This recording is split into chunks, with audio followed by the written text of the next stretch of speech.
No. What? No, she never put her hands on me. That's why I respect her so much. Cause she never like, even when I was getting in trouble and shit, she always talked to me. She never put her hands on me. She always tell your father or tell your father. No, she don't tell him shit. He be knowing. Cause if she gotta come get me from school and not come in the house with her, he already know I did something I wasn't supposed to. So she don't have to tell him shit.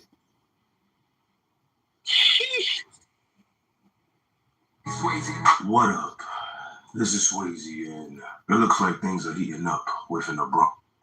Now, I'm not sure if you guys remember the Bronx rapper, Chicken the Dawn. We spoke about him last year around the time where he was shot and killed in front of a smoke shop. Now, if you don't remember, the rumors were that he knocked out a female and they came back for revenge within 24 hours and took his life. This very graphic and disturbing footage that went viral, and a lot of people were not too clear on if the rumors of him knocking out a female is what got him clapped. But it looks like the female rapper who was allegedly slapped by Chicken the Dawn, Baby Threat, and 2 other individuals was arrested for the murder of Chicken Dawn. But I'll let you guys check out these clips real quick to refresh your memory, and I'll be right back with the rest of my commentary. Overnight, police searching for the gunman behind a deadly shooting outside a smoke shop in the Bronx. This happened around 10:30 last night along Westchester Avenue. The suspect walked up to a 33-year-old man and then shot him in the head. Investigators believe the victim was targeted. We're breaking new developments this morning on 12. A break in the investigation into a deadly shooting in Soundview earlier this month. Police just released new images of a possible shooter. News Calls Brittany Cadet joins us now. She's back at the scene on Westchester Avenue. Now you see why I move the way I move. Yeah, I see. I don't be arguing with nobody, bro. If I feel me about to get in an argument, what I do? I walk right away. Right. Because I don't have to stand here and talk to you. I don't have to stand here and go back and forth with you. I can walk away, and if I feel like you're following me, I'll go somewhere else, not straight to my crib. Because my friend's always outside. I'll come walking down crossing, stop right by wait, my friends. Standing in front of a shop here near the Morris Avenue Soundview station. Then from the bottom of your screen, you see the highlighted person and a lady run up on the victim, pull out a gun, and shoot him. And we did freeze the for now. We're live here in Soundview. I'm Brittany Cadets, News 12, the Bronx. Definitely a big update in the investigation with those photos, so thank you for sharing. Oh, that's crazy.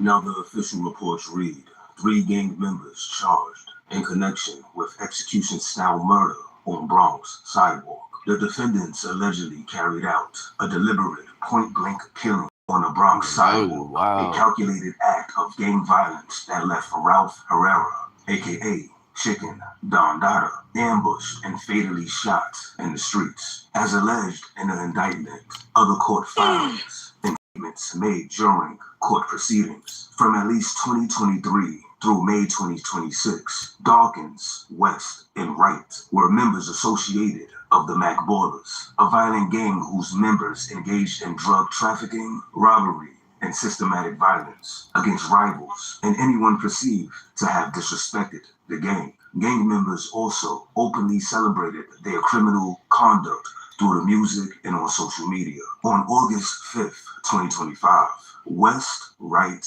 and other gang members got into an altercation with Herrera, the victim, in front of a Bronx store. In the days that followed, West and Wright discussed killing Herrera in retaliation for the perceived slight. On August 7th, 2025, Dawkins, wearing a mask and all-black clothing, approached Herrera on a busy sidewalk and shot him in the side of his head at point-blank range, killing him before fleeing the scene. The murder is captured on video. Dawkins, who is 18, of New Jersey, West, 23, of the Bronx, New York, and Wright, who is 19, of the Bronx, New York, are each charged with one count of racketeering conspiracy, which carries a maximum sentence of life in prison. As to Dawkins and West, and 20 years in prison. As to Wright, West, and Wright are all charged with conspiracy to commit murder in aid of racketeering, which carries a maximum sentence of 10 years in prison.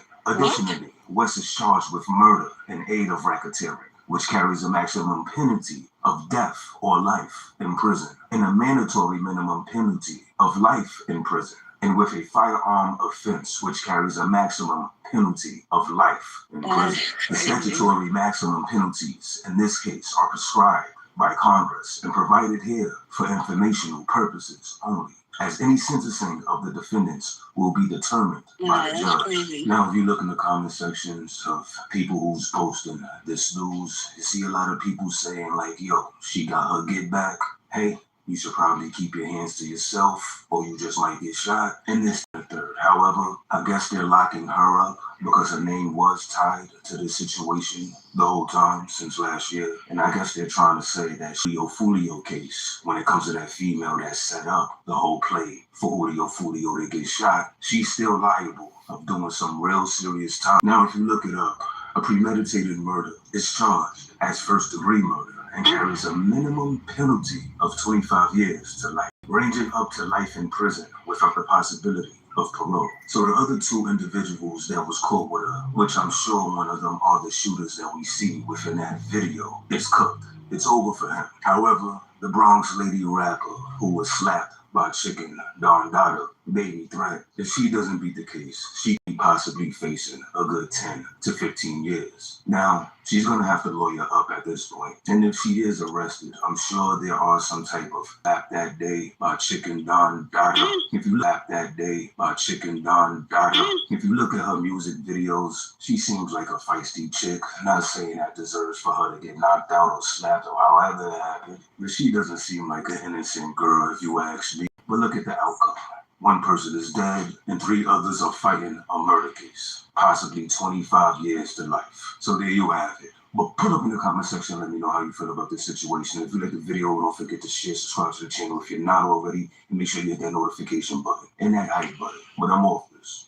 Yeah. And tell me, what's your reaction to this shooting? We heard a 33-year-old male was fatally shot here. What's your reaction? Nah, that's crazy for real. Seriously, like, I don't know what to tell you. Whoever that was, rest in peace. I hope he's safe. I hope he didn't pass away for real. Deadass. I think I know the guy. This is actually the smoke shop I go to. I'm 21, by the way. So it's a smoke shop? Yeah, ice cup. And we was right here. Then I went to Friends Fair. They fish all. This fat one, somebody gonna get her. It is crazy. It really is. It's not safe out here. Y'all be And the other girl too. How often you know the shootings in the area? Bro, that's why, like, The citizen that we be ringing every day. No, for real. Ringing every day. But it don't really be too much shooting over here for real. Not that I've ever seen it. Like, her chest look heavy. I worry about your safety around here. Honestly, after this, I'd like to see blood. I'm very worried. Like, I don't think I ain't gonna lie, I don't like women from the Bronx. Now, this shop says a gift shop, and you're saying it's a smoke shop. Can you tell me more about that? That's the gift. Right, that's the gift, for real. This is his family, for real. That's wild. I know who it was. I literally seen him the other day. I went in there. I needed to throw something out. He would show me the charge and get his hair braided. I literally saw him. That was like. So you know who it is? Yeah. I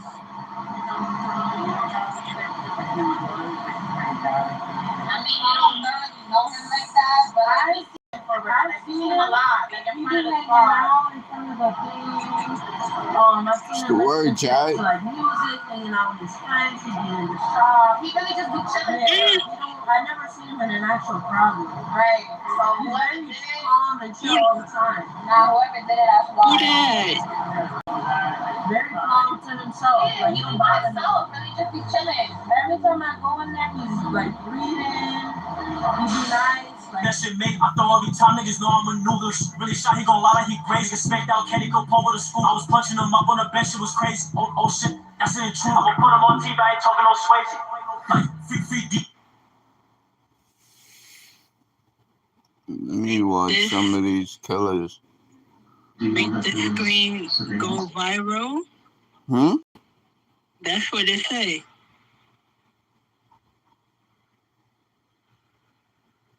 Yeah, because I told you, some people, like, I told you already, Abs. Yeah, I know. You told me. Some lives, I have the real supporters, like people like him, people like you. Then there's other lives like the one earlier where people just try to come on here and troll, thinking they're going to get a reaction. One, I don't even like 12. I can't be a fag. I smoke too much weed. That's all I do when I go on live. Smoke weed, watch shit like this, promote music, and talk the facts. And like the people that fucks with and respect what I say gonna gravitate to me. So the weird people I don't care about. That's why I told you we gonna get something from earlier. Like one of these lives that's gonna be upcoming because he gonna come back on there trolling with the same dumb weird, oh you a fed shit. And that's gonna be his last comment on any of my lives ever.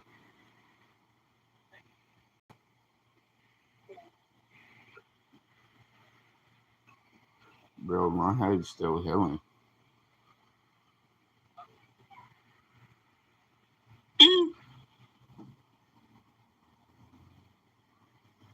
Oh, what happened to this person that got shot? Who died? Pretty much on video of everything you described to us. So I just need to know what happened that day. Meet 16-year-old Varela. Ilana believes that for months, someone has secretly been stalking her, peeking through her windows and watching her every move. an ongoing thing where somebody has been stalking my window. An alleged stalker that Ilana was caught on camera dealing with just hours ago. A few seconds of silence, and then we hear yelling in the background. Initially, this seemed like nothing more than a teenager protecting herself. But over the course of this investigation, detectives will begin to discover multiple killers, a secret order to kill, and a 16-year-old girl caught in the middle of it all. 16 years old, you're young. There's still hope for you. I cried and cried, and I knew I was going to lose my family. Lose everything. Police officers in Albuquerque, New Mexico were called to a bizarre but concerning situation at an apartment complex just after 11 a.m. on October 18, 2023. 19-year-old Santiago Roybal was in the middle of being chased by a small group of people armed with guns. Out of desperation, he rushed to an apartment complex where his friend was living. The tenant was taken aback, but that did not stop him from trying to help Santiago out. However, just as the tenant tried to close the door, both he and Santiago were shot. The tenant thankfully survived the shooting, while his friend died. Shaken and scared about the entire ordeal, the tenant had absolutely no explanation as to what was going on, and no idea why anyone would have wanted to kill Santiago. Worse still, he was utterly clueless as to who the shooter was. At first, it seemed like some sort of random attack, except it really wasn't at all. The police launched an investigation and reviewed the security footage at the apartment where the man was shot. As it turned out, the whole ordeal had been recorded by CCTV, specifically the doorbell camera from the friend's apartment. At first, the cameras captured two individuals running up the stairs, with one of them being armed. Afterwards, yelling from Santiago and the sound of multiple gunshots. But there was something else that caught the cops' attention. On the recording, a voice was heard shouting, "Shoot through the door," moments before the victim was killed. Shockingly, looking through the footage, the culprits were a mother and two of her children, 34-year-old Rayana Ruiz, 16-year-old Delana Barella, as the family had been stalked by Santiago. Particularly, statements from those who knew the Barellas said that Santiago was keen on peeping through Delana's windows and trying to hide what happened on that day that triggered a family of three to hunt him down. To find out, Delana, Christopher, and Rihanna were called in for interviews on November 14th, 2020, as their 19-year victim. Do you have a baby? Is you know the baby? Okay, that's what I just wanted to put that together. That's what I was told. I wasn't out the house, but I just wanted to see if you live your mom and baby. Sorry.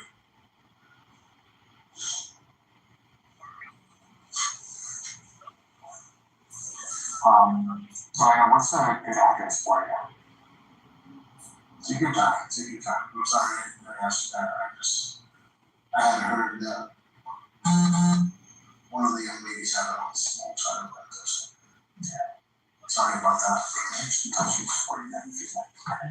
The mere mention of Delana's baby seems to have an emotional effect on her. Could she have realized that there is a chance that she might not see her child again? Perhaps she could be convinced to come clean for the sake of her child.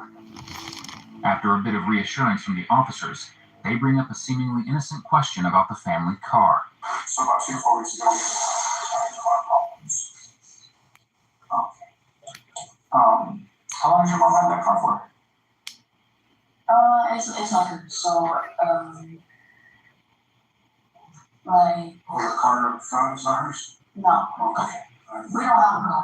That is the car is her friend's car, but it's not her car. And it's her car. She uses it every day. We use it to take his home. We use it to pick him up. We use it for work. We use it everywhere. So we've been using it for like a long time. Oh. Yeah. So that Toyota is a friend's car? Yes. How long have you guys been using it for? Quite a bit now. Like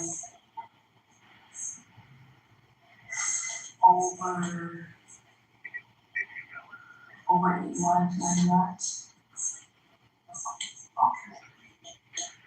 It's 9 months. Do you know who it's registered to? What's your friend's name? I don't. Do you know the friend's name that you took the car from? I don't know about that. Fair enough. We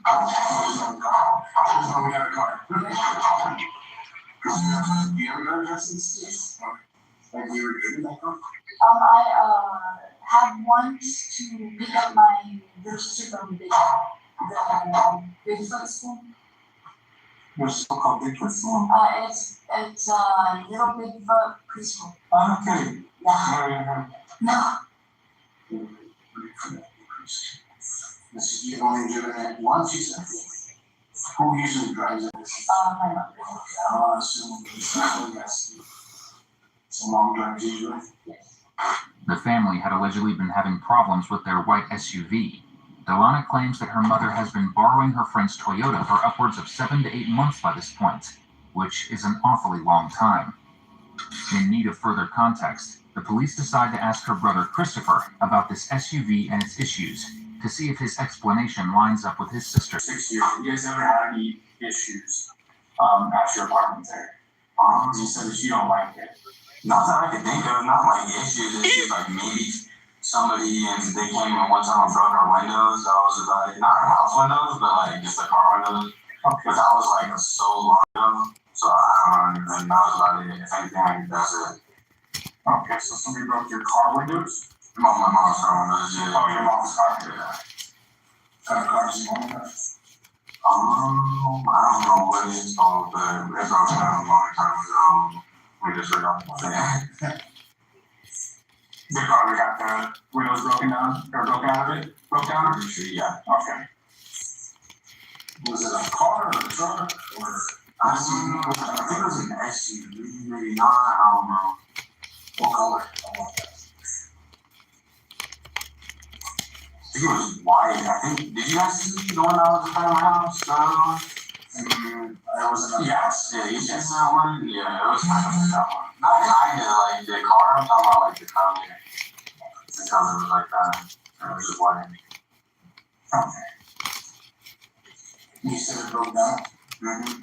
Well, after a while, everything stopped working. Whenever we go through like a drive-through, all of a sudden the car was like shaking out and it turned off, and then My mom started getting mad at the car because it wouldn't want to go nowhere. It couldn't make no more trips or nothing. So she wanted to get rid of it. So, and now you just got a new car. You know, his co-worker car. She let us borrow it. Actually, she's the one that should be helping us out with what's happening with her.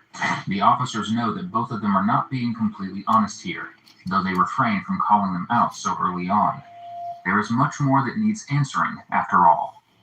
So they turn their attention back to Delana and ask about whether the family has any security cameras outside their home. I think your brother mentioned something about your car being broken into or the windows, something. Oh, yeah. What was that? Y'all know I'm about to run this shit up, right? Oh, that's him. Buy mad sneakers. Buy mad sneakers. Welcome to plug. Welcome to sneaker plug. What kind of vehicle did you use that before? I had a. As you should. Knowing that I'm gonna be able to pay that credit line off, right back off, hell yeah, I'm gonna do that. What color was that? That was, oh my gosh. We took it to the freaking thing to try to get it registered and they couldn't figure out. They ended up saying it was great, Okay. but it took all types of colors. It took like a dark green or just back, you know, like a dark. Oh, was it like one of the ones that changes colors? Yeah, it was like the camera, like, it was kind of like, it was like, it was rainbow. It was like rainbow. Okay. Any other vehicles this event? Years back, we had a white van. Okay. Which one was it that got the windows broke? The white van. Yeah. And what was up with that? What happened there? That honestly, I had no clue. We were the cops were called that day. They came at 9. So the detectives came collected the evidence they had. We gave them the camera footage. Whoever did that had left a mail pilot, and they had collected the video. Brought back to us. That's a bummer. How did you guys, is that the only thing that's happened to you guys? Yes. With the broken windows? Yes. Right. Do you guys have cameras that capture whoever busted those windows, you said? Well, now we have cameras. Oh, yeah, we did. We have the machine. Delana mentions cameras outside of their home, which have allegedly captured all sorts of activity, despite their poor quality. It's almost as if she is telling them not to even bother checking them for anything incriminating, and that they should just take her word. Cameras or no cameras, the family have been victims of crimes in the past. Surely this would mean that they have acquired something to defend themselves with. Now is a golden opportunity to inquire about exactly that. Is there any kind of defense that you guys have? Do you guys have any firearms or anything to defend yourselves? Something like that was to happen? No, but I know my mom might because she did go to the what's it called, Cabela's Okay. for sign something. So other than that, that's Okay. Have you ever been to Cabela's? I've been on the outside there. Yeah, it's like pretty cool. Yeah. It's amazing. They have like this giant fish tank. It's like tens of thousands of gallons and like vast fish Well, I passed there from Jigger Sands, so then Do you remember what your mom bought? What kind of, was she buying a firearm or was she buying? oh yeah. Do you remember what she bought? I don't know. Where in the house does your mom keep that then? Honestly, I do not know. Okay. That do I do not know. She does not let nobody. Okay. Alright, so like none of the kids know where that's at. Okay. Have you ever shot it by chance? No. Have you ever handled it? No. We call it Dominican It's like all that stuff. No, I don't know where it's at. And it's just a question. Delana claims that she is unaware of where her mother keeps her firearm and says she has never fired it before. But could this be the murder weapon in question, or had something else been used? Clearly, she is the best person to ask. Getting an answer to this so soon might be a challenge, though. At any point, either of the two suspects might call for an attorney and end the interview prematurely. The officers decide to take a gamble and immediately pivot towards talking about the stalker problem that the family have been struggling with. This was supposedly what kickstarted this entire incident, but the police have only limited information on the matter. There is the apartment fires. I don't know if you see them, but the apartment fires do have a little part with the, like, it's right in the back of my window. And I've been noticing that the screen door and like footsteps and like and I even caught someone looking through my window one time. Yes, that was, and then we went out there to confront him. Okay. Because I thought it was him. Okay. I don't know if it was him, but there has been an ongoing thing where somebody has been stalking to my window. Okay. And It was a period of time where all these things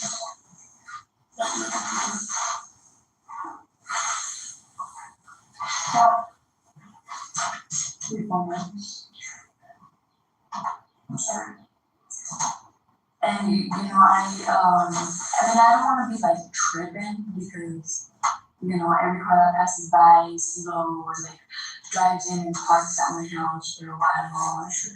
I don't want to think of it as suspicious, but and I am wrong for thinking that was the guy because I do not know if it was him. But I do know that there has been going on going thing where somebody has been looking to my window, and I do stay in that one room with my daughter. Let me ask you this.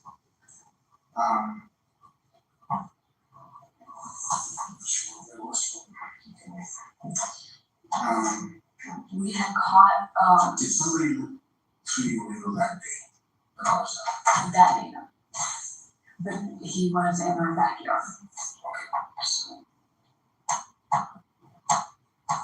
Do you remember a description of this person? That looked through my window. Who was in your backyard that day? That day. Can you give us a description of this person? Black shoes, black and white shoes. Black outfit, basically. The officers insist that they believe Delana could indeed have been a victim of stalking. Even then, her description of Santiago is incredibly vague and generic. Is she making up details about his appearance, or does she genuinely not know what he looked like? With all of this in mind, the officers decide to ask her a simple follow-up question. Do you know why we're here today? No. Yeah, any idea? No idea at all? No. I'm just worried about the babies because I've been through separation before. And I know it's not fun. And I don't want my daughter getting taken from me because the family that's in my house, the one that even buy a coffee. And I'm scrolling the feed, seeing everyone living their best life while I'm calculating if I can afford takeout. Then I see this Benjamin app with $200 current offer. I'm thinking, yeah, right, another scam. But what's the worst that happens? I sign up for current through Benjamin. The next day, $200 hit my account. I paid my bills, grabbed food, and finally had some breathing room. I'm not saying this makes you I think you really need to think about your daughter. Okay? And I am. Because you know exactly what we're here for. You know what you've been involved with. Alright? I mean, come on. You're talking to a dad of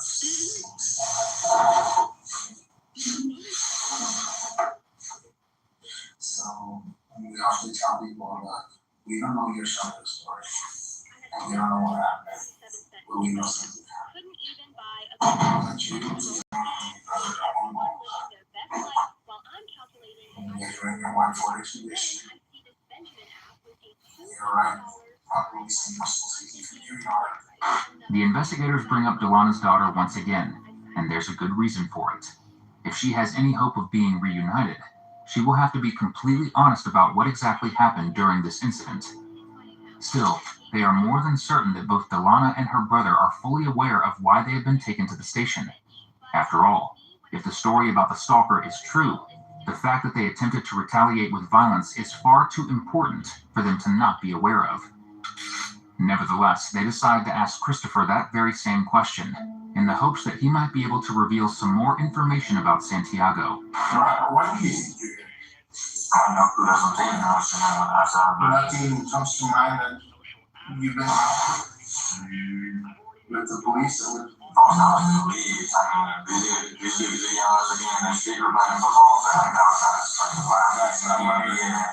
anything else that you can think of? Well, not that I can think of. But it's not in that situation, but like in other situations, I'm definitely in trouble. Okay. And that's in the streets or whatever, and that's what they're going to Yeah. I'll let my fight. I was talking, wanted to see if you have any idea of what we were doing. A lot of times we talk to people that are flying on here, and they're willing to explain their side of the story. We get information and investigation, we get information, that's where information gathers. And we get that information, and then we share that, and we try to find out what's true or not. And so, in order to, if something comes up and your name comes up and your mom's name comes up and that comes up, we have to investigate that, right? Yeah. So a lot of times, people, we want like, okay, they know why we're wanting to stop. If you don't have any again, you don't have any again.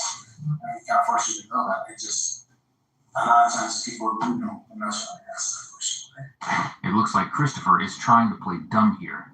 Not once does he mention anything about Santiago. Could he be trying to feign ignorance in the unlikely hope that he will be released without issue? If so, this plan will not work, as the police are fully aware of his involvement in this crime. Back in the interrogation room with Delana, the officers decide that now is the time to let her know how much trouble she's in here. So what's going to happen is it's going to come up with DNA, it's going to come up on fingerprints. I'm going to have it just like that, so we have video. Of what? So I'll let my partner share everything.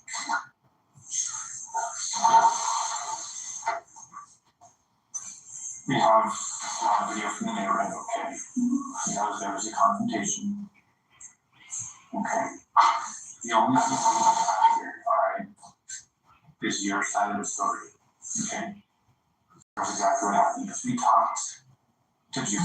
Okay, we went up this morning, we did some fun on her house. Alright, we talked to Judy. Okay. And she was pretty honest with us. Okay. The only facts that I don't have, the only perspective that I don't have is yours. I'm not trying to hang over your head, I'm just trying to be honest with you.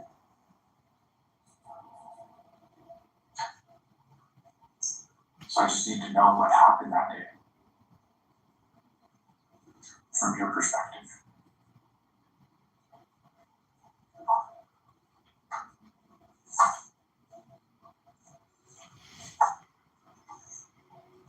You're 16 years old, you're young.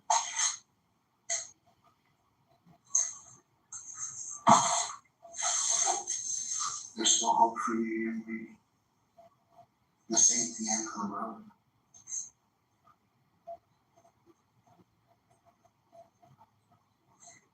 There's something you have to think about. Is you going to be truthful, or you're just going to sit here and either lie to us or not tell us the truth?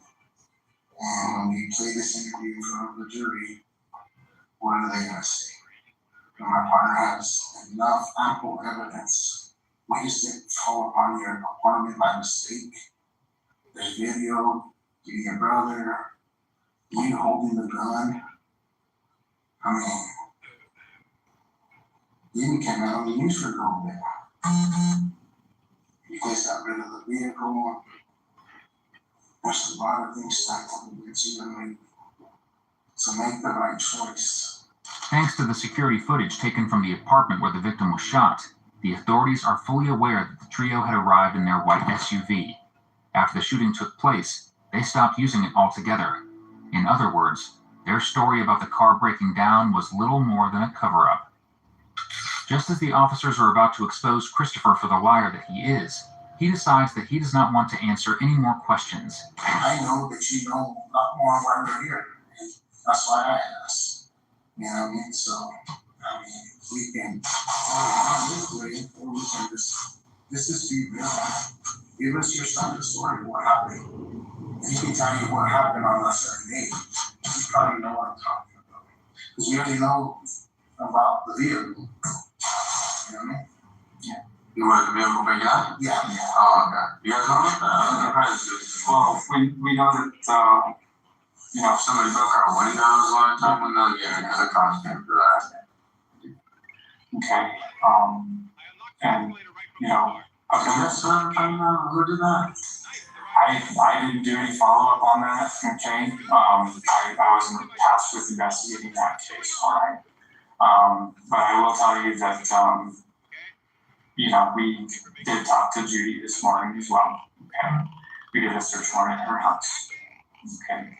And we seized your mom's white Ford Expedition as evidence in reference to this investigation, okay? You know, like John said, okay, you know why we're here, okay? I know that you know why we're here. The only thing that I don't have is your side of the story, okay? And no amount of search warrants that I do or video evidence that I've collected is going to give me that, all right? Here's your. What's up with that lawyer situation? Okay. What's up with what? Some lawyer situation. You can request a lawyer at any time. That's what I'm trying to figure out because want to request a lawyer? I'm gonna give you that right. We want to respect you, Chris. Alright?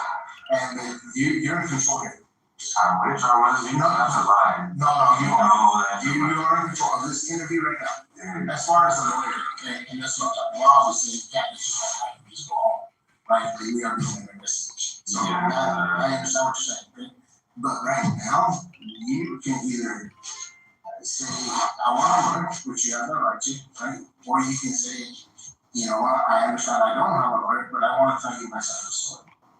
Because there is a side of the story. I want to know what I can and can't say because I just don't know what the situation is going on right now. So would it help you if we give you a date? A date? Probably not something that happened. Not a date. I don't know what I did. If you tell me what I do, or how about if we're asking specific questions, would that help you? If you can do that if you want, but I'm saying I'd rather have a lawyer rather than anything. Okay, something. Yeah. You won't do that. Okay. Since Christopher is exercising a right for legal representation, his interview concludes here. Though this does not faze the investigators, as they have damning recorded evidence of him chasing after the runaway man with a baseball bat alongside his family. He is just as complicit as his mother and sister. Speaking of which, with Christopher now out of the picture, the officers can finally put all of their attention on Delana. But they don't want to scare her into silence. Instead, they try to show a bit of empathy. You don't want to be looked at as a cold-blooded murderer. I know that. Because you're carrying on. Things got out of control. We understand that. Believe me, I've heard a lot of things in my lifetime of experience as a law enforcement. I've heard a lot. You don't look like a cold-blooded murderer. There's a reason why you did what you did, what your brother did, what you did, what your mom did, what you did. All three of you guys. And it's called conspiring. It's a big word. That means when we talk about it, we would talk about how to get out of a hotel with the car is broken down. Just drove it off. Chopped it off. Get rid of it. Get up another car. That's how it is evidence. Your mom can be looking at more charges for contributing to the delinquency of the minor. You guys are still minor, you're supposed to be numerously about it. There's a lot of this. If you can explain why you did what happened, then at least we have something to take to do everything, and you should just cooperate. We all make mistakes. I'm gonna tell you the story because I know it's wonderful, and I just want. I know I probably won't, but I want to get home to my father. It's all I'm thinking about right now because my family, they're all I have. Literally, my siblings and my mom, or my father. And that's why I'm trying to be honest because it wasn't supposed to be that way. It wasn't like honest. I still remember just because I was I still remember just because I was small and young. I was small and young. I did see that. They were called police to be reported.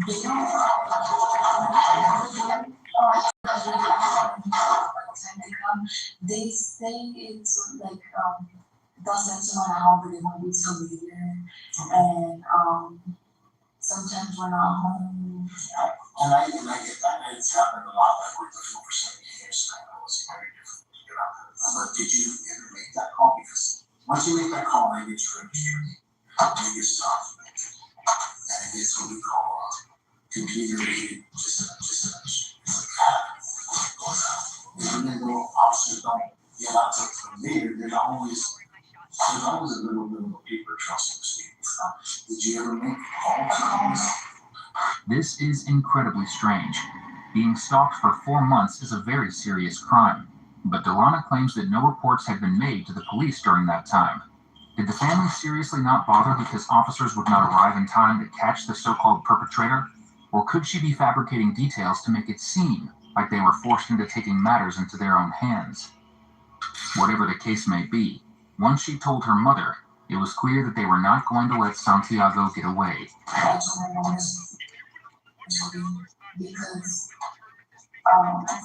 Sam was and she was just like, and every time we went out, we would check out he was in our backyard. And we were always supposed to like, whether that's okay, but I ended up running. And well, he gave me like kind of smart attitude when I was arguing with him. So then that made it more, and so we were chasing him. And I ran up the stairs. He was going to, and not really on it, just actually and after that I ran down. My mind was just empty. Who was with you when you went off the stairs? My brother. And it doesn't matter because and I actually I know that, but I really have spoken about that, especially from him. And me and my brother, we cried about it. You know, I would apologize to my brother and I apologize to my mom sometimes. Because it was and I know it was. But I can't take back time. I can't.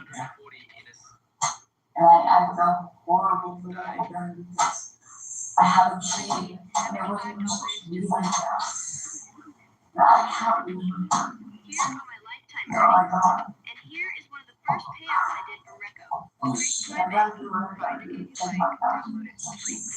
And I know that was good. But I never said something bad. And like I said, racked up just under $50. When you say your brother, do you have more than one I brother? made $250. Okay.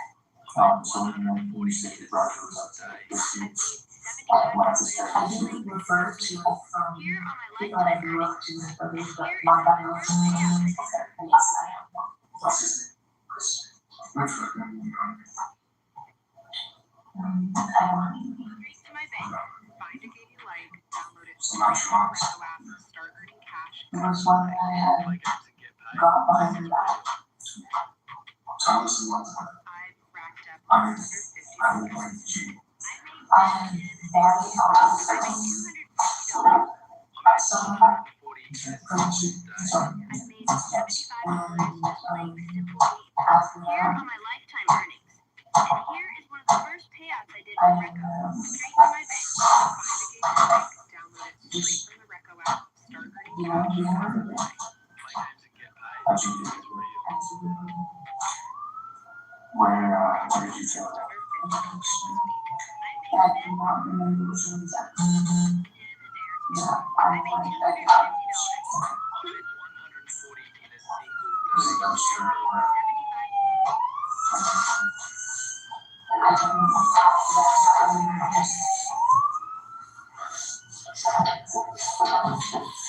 I don't know. After that situation happened, we went and we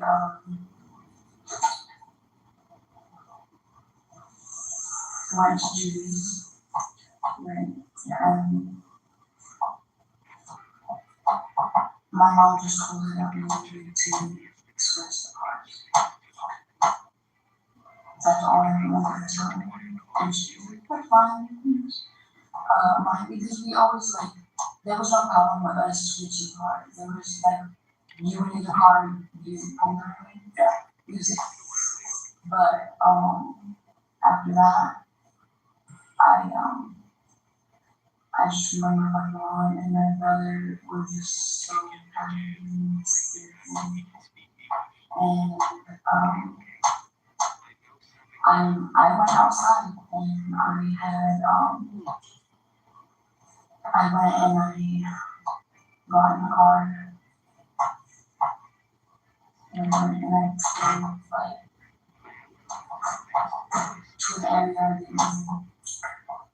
And I just and then I went back and after that, I went inside Judy's house. My mom was just in the car and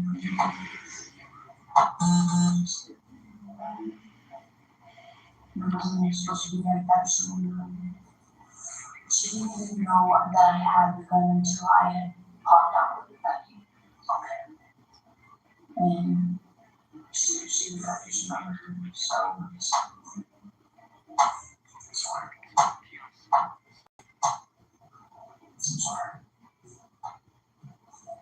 So Judy, what conversations did you guys have with Judy about what happened?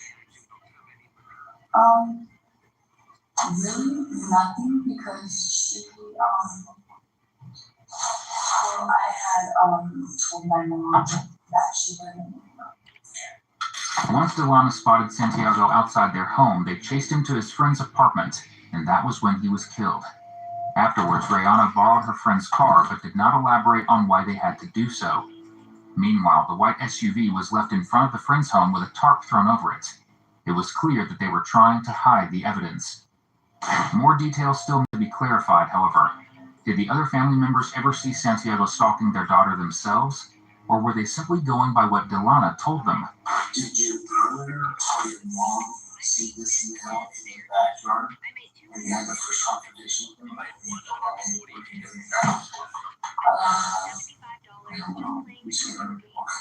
As far as you know, did they know what he looked like? Or did they know enough of what she did? Well, and then I knew what he looked like, so then I was like, that's him right there. Okay. I And then when you first pointed him out, was he still close to your apartment or what was he out of that? No, he was already running the school with the other apartments. Okay. And now, when you pointed them out, you said you got out at one point, and was it your mom and your brother that was talking to him? Were you yelling at him? Yeah, she was yelling at him to come back. Okay. And you said you got out at that point, and you had your gun out of your purse. You're pointing it down at that point. Did you place it back into the vehicle? Or from? Yeah, but it wasn't very far. It was like, we had just put him and then somewhere he went. Okay. So when you guys first got out, you had the gun pointed down on the ground, were you guys on the street, or were you guys in the parking lot? Or were you guys having a specific street? Yeah. So then he goes At the street, but it was by the parking lot. So okay. So then, he's off on you said. And then you guys all get back in the vehicle?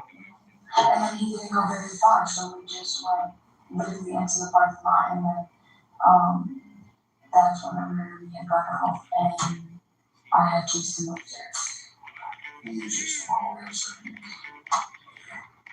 when you came back, you said you went up, he slammed the door. Who says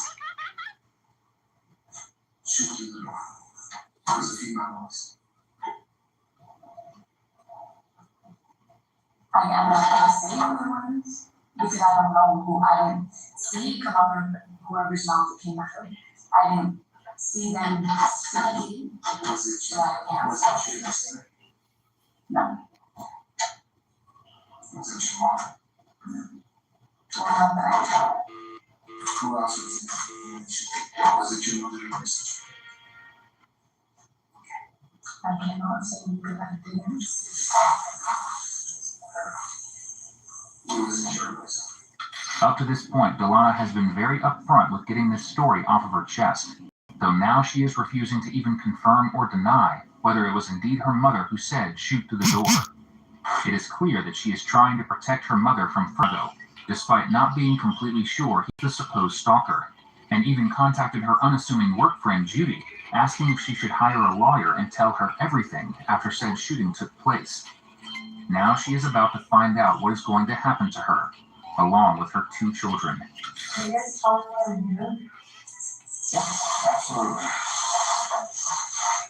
So I'll be honest with you about why we're here. We're investigating a violent crime that occurred last month. Okay. That we know that you're involved in. Okay. We have your car that was at Judy's house. Okay. We talked to Judy this morning at length. We did a search warrant on her house. We seized your car because it was involved in a violent crime. Okay. I've also done search warrants on your Facebook account and your cell phone number, giving you location data. So the only thing that I don't have is your side of the story. And that's why we're here today. Okay, this is your opportunity to explain to me what happened. Okay. Because I know that you're involved. All right. I just don't know to exactly what extent or what happened. I don't have your side of the story, and I need that. Okay. And I know that this is very scary, and I know that this is very difficult to talk about. Okay. But like I said, we've talked to Judy. Okay. We've talked to Christopher. All right. Now we're talking to you. Okay. And when we're done here, I'm gonna go talk to Delana. All right. This is your chance to just be honest with me about what happened. Okay, because you have a lot of kids here to worry about. Right. So take a deep breath. Okay. And tell me what happened. Can I have a tree for that? Please, let's see. Yeah.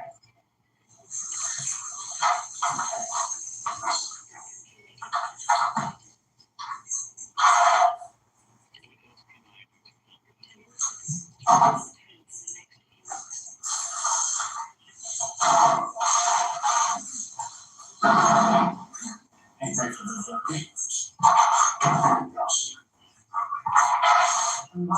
house. Yeah, so we don't want to be able to see right now. So you have to go back to. I think you have my best one already. So you are on your list. Do you know one of my kids? So which kids? My kids. So again, Christopher is here. Okay. The land is going to be here as well. The rest of the kids are with officers. They're safe. Okay. In June 2025, Rayana Ruiz was sentenced to 20 years in prison for second-degree murder, conspiracy, and aggravated battery. Meanwhile, Delana and Christopher Barella were booked into the Bernalillo County Juvenile Detention Center, and their court cases are ongoing. If you enjoyed today's video, be sure to subscribe to our channel.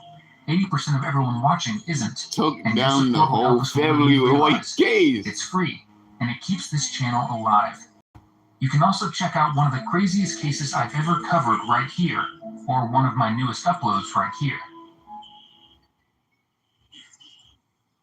Nah, that's crazy. Nah, the mother got 20 years though. That's wild, bro. This is the mother of 43-year-old Crystal Krug. In a few seconds, she's going to find Crystal's lifeless body inside this very garage.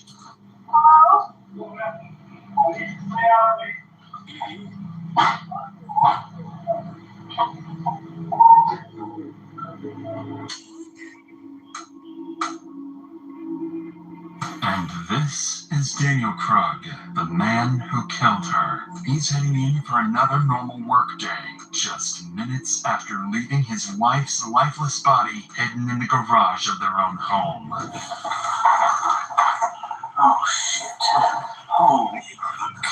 For the last 4 months, this man has been engineering the most calculated homicide plot Colorado has ever seen, creating fake identities, manipulating Crystal's children, and setting up the perfect scapegoat to take the blame. He believes his plan is bulletproof, that police will spend weeks chasing a ghost and eventually arrest someone else for the murder he committed. And despite nearly perfect detective work, his plan works exactly the way he intended. Her husband said there was a dude who's been stalking her and threatened to kidnap her. Oh my god, this can't be true. I was here before Bro, it's never that serious. If you want to leave a woman, leave her. You don't gotta kill her. Groom her kids and her family and shit like that. If you want to leave her, leave her. Don't kill her. My life's too precious. My freedom too precious. This is Crystal Krug, months before her murder. She lives here with her husband, Daniel Krug, and their 3 children. Both Crystal and her husband are well educated and seem to have built a comfortable life together with their kids. But behind closed doors, something dark is happening that will destroy this beautiful family. All because Crystal's been dealing with a stalker obsessed with her, sending her constant threats and claiming to watch her every move. This officer is here to check her car for GPS trackers or anything that could explain how this stalker keeps finding her. In reality, the stalker is much closer than anyone could have imagined. The stalker is her husband. Let's see what is all the dirty segments and blood marks are. What? The street looks like this all the time. There's no one out there. Like, I know there's normal cars. Yeah. So I don't know where he's from. I can only assume a tracker. Nothing jumps out at me. I hope it's just an task me. The officer continues searching the vehicle top to bottom, but finds nothing suspicious. So before leaving, he offers Crystal a few safety recommendations and reassures her that they'll keep looking into her case. Not long in the course of the investigation, Broomfield police receive another call, this time from Crystal's husband, Daniel, reporting a break-in at his home. An officer is dispatched to check things out. Unknowingly, this encounter will be the start of one of the most calculated murders the United States has ever seen. Hey, how's it going? Yeah, Jeff, okay. I'm Officer Chauncey. I'm Dan. Nice to meet you. Chauncey, nice to meet you. So, as I pulled in, I saw someone run out, jump over my gate, and take off that way. Got it. I didn't think to call you until my wife got home recently, and we realized the spare key that we keep in the garage isn't there. Okay. According to Daniel, the only thing that's gone is their spare house key. While police look into who this intruder might be, what no one realizes tonight is that this is no random incident. It's the opening move in a plan that's been forming for months. And this break-in is just step one. 9 days after Daniel reports the break-in, his wife Crystal wakes up to another uneasy morning. For weeks now, she's been receiving strange, anonymous messages and a growing sense that someone out there has an eye on her. Until now, none of it had a name attached, but a faceless presence that kept getting closer. But today, that changes. As Crystal gets the kids ready for school, makes her morning coffee, and heads out for work, her phone buzzes. She glances at the screen and sees a name she hasn't thought about in more than 20 years. Jack Anthony Holland, a man she dated briefly as a teenager. The message is short, crude, completely out of nowhere. Hi, Crystal. It's Anthony. Hope it's okay I looked you up. I go to Boulder every few weeks and thought we can hook up. You game? At first, she didn't think much of it. The two last spoke years ago, and even then he was harmless. So she ignores it and moves on. But the next day, everything changes. Are you there? You should say yes when I offer pity. Whatever. I saw your pics. You got fat. You should yourself. Saw you at the dentist today. Your license plate expired. Gotta fix that. Suddenly, Crystal's fear becomes reality, and she begins living with the terrifying possibility that she's being watched. And now, she's certain Anthony is the one who's been harassing her for weeks. She becomes hypervigilant, installs cameras around the home, dash cams in her car, and starts carrying a concealed handgun everywhere she goes. By late October, Crystal's barely sleeping. She keeps a spreadsheet of her stalker log, documenting every message she gets. Then, almost a month later, a new email from Anthony confirms her worst fears. This your husband? Drives like slow old lady. He needs to drive safe. The email comes with an attached photo showing her husband Daniel at his workplace. Now the stalker isn't just targeting Crystal. He's coming after her family. Crystal realizes she can't handle this alone, so she hires a private investigator to track down Anthony's addresses and digital history. Then, on Halloween night, she calls the police. So, how can I help you, Tom? What's going on? Yeah, so I have an ex from a very long time ago who has occasionally found me on social media, and it's never been an issue. So this month, I have received numerous text messages, and then today I got an email that is very threatening, and it escalated to the point that he took a recent picture of my husband at his work location. So the stalking is getting a little too aggressive at this point in time. So my last contact with this individual was 5 years ago, where I told him I was happily married. I had no interest in what he had contacted me. He kind of blew things up and then blocked me. I blocked him. I haven't heard from him since. After explaining everything to the officer, she documents each detail and forwards the case to the department's investigative unit. Within hours, the file lands on the desk of Detective Andrew Martinez, a seasoned investigator who's worked some of Broomfield's toughest cases, including abductions and violent crimes. Martinez schedules a formal meeting with Crystal for the following week, hoping to get a clearer picture of what exactly is happening and who this Anthony really is. When she sits down with Martinez, the situation has already escalated far beyond what Crystal first reported.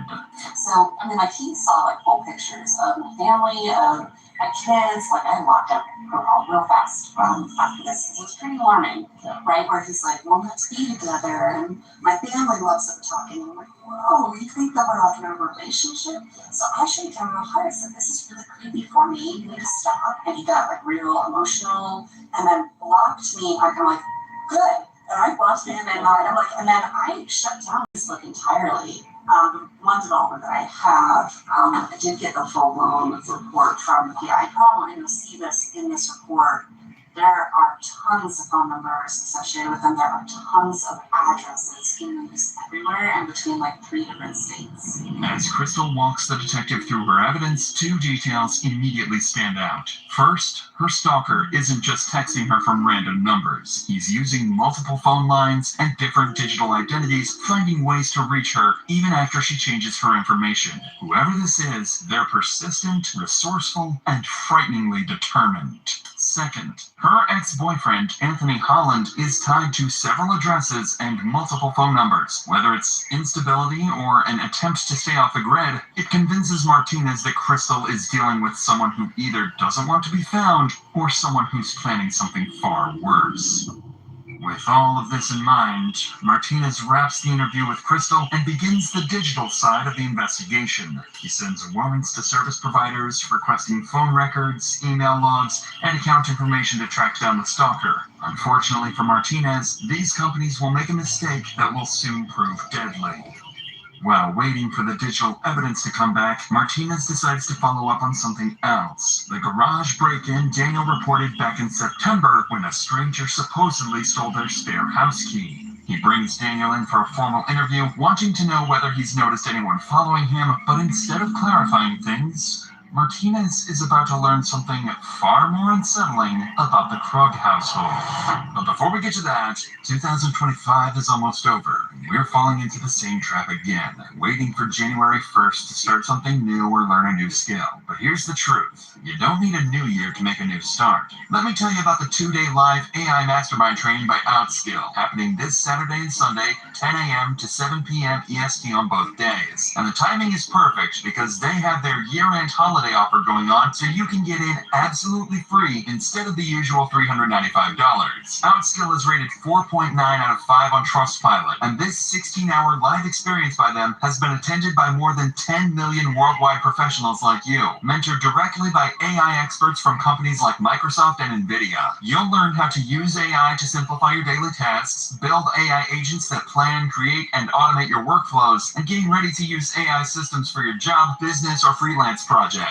Outskill's learners have launched AI-powered businesses that even built weekly revenue models worth $4,000 to $5,000. Not just that, you'll receive bonuses worth $5,000, including a prompt Bible, a roadmap to monetize AI, and a personalized AI toolkit builder. Seats are limited. Grab yours now via the link in the description. With that said, let's get back to Daniel's interview, where the detective is about to learn something troubling about the couple's marriage. And I guess at what point did she tell you that he recontacted her this last time? It was either November 1st or November 2nd. It was after she had gotten a picture of me at work that she brought me up to speed on. That. Gotcha, okay. Sure, she has mentioned to you that she and I are going through a rough patch, kind of on the rocks. So probably didn't see that pressing until it was. Sure. And she didn't mention that to me, that you guys were having a rough time currently. Are you guys in the process of separating, getting divorced, or working through things? To be determined. My brother Matthew is a cop, so I have a retractable ass steel baton. Yeah. As I said, not right now, but otherwise it's on me all the time. I sleep with it next to me. I bought some additional security cameras for the house. So what am I doing? I'm panic. And I'm doing a shit job to protect my wife. So I'm not doing that. Yeah, I can see that. So, with that being, I know that Christine, we put her car on a lift on Tuesday afternoon to see if there's any sort of GPS tracking or anything like that. We couldn't find anything on the car. If Anthony is watching it now, it's going to be in person So find out what celebrity you look like by hitting the download button below. And let me know in the comments who you got. That poses an interesting issue in itself. From Daniel's reactions, it's clear the stalking is taking a toll on him, too. His wife is terrified, his family feels haunted, and he's struggling to understand how any of this is happening. Detective Martinez wraps up the interview, but something Daniel said lingers in the back of his mind. He revealed that he didn't know about the stalking for almost a month. Not until Crystal finally showed him the email with the photo taken outside his workplace. So Martinez decides to look deeper into the family dynamic, and what he finds is concerning. He learns that the couple have been going through a rough patch recently. Nothing hostile or dangerous, but they were trying to work things out, doing what they believed was best for their kids and holding their family together the best they could. With how much the stalker seems to know about their lives, Martinez briefly wonders if someone inside the home might be manipulating the situation. And for a moment, he even considers the possibility that Daniel might be messing with his wife as some twisted way of trying to fix their marriage. But that idea is quickly dismissed. There is no evidence backing any of it, and all signs still point to Anthony. Not to mention, Crystal herself is fully convinced her ex is behind the stalking campaign. Throughout November, the harassment continues to escalate with more messages and threats. Crystal continues documenting everything and constantly monitors her cameras. By early December, she finally receives a message that gives her the smallest breath of air. Hey, gorgeous. I can't visit you anymore. No more Colorado time. My girlfriend doesn't want us talking without her. She says you'll let the cops get me after you get rid of him. For the first time in weeks, Crystal and her family feel a brief sense of relief. It sounds like Anthony is backing off, maybe even leaving the state. But in reality, this is just the stalker's final move to make them drop their guard before he strikes. The day starts like every other day. Daniel leaves for work, while Crystal heads out to drop the kids off at school. During those minutes, someone approaches the front door, tapes over the Ring doorbell camera, and slips inside the house. Minutes later, Crystal's applauding. This is the moment he'd been waiting for. Later that morning, Daniel tries calling Crystal from his office. She doesn't answer or respond to texts. Hours pass, and there's still no sign of her, so Daniel finally decides to call police. Hi there, my name is Dan Krug. I don't think this is an emergency, but this feels really weird. My wife isn't responding to text messages or phone calls. We've had threats against us. We have both been targeted by a stalker. Threats have been made against my wife, and threatening to kidnap her, which is why I'm here. I noticed that she's not answering.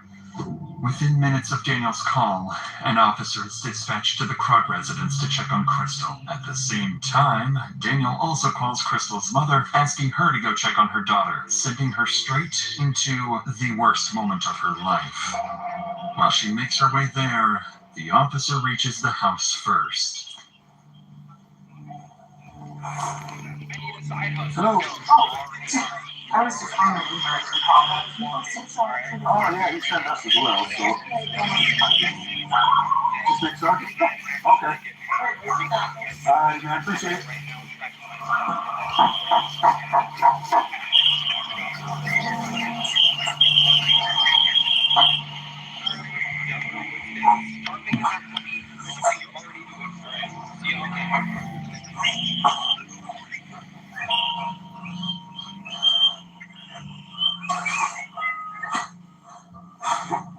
The house looks quiet, and the officer doesn't notice anything wrong from the outside. But before he clears the call and drives off, something nags at him. So he brings his patrol car a little closer to check the garage, where he's about to uncover a tragic, horrifying sight.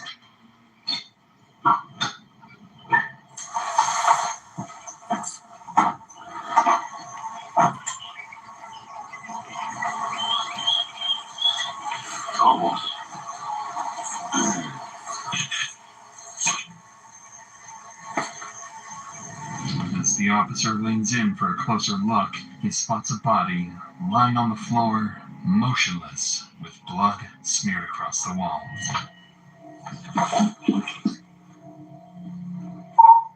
151, send medical, and 110, I need a 4 center. I got a female down in the garage.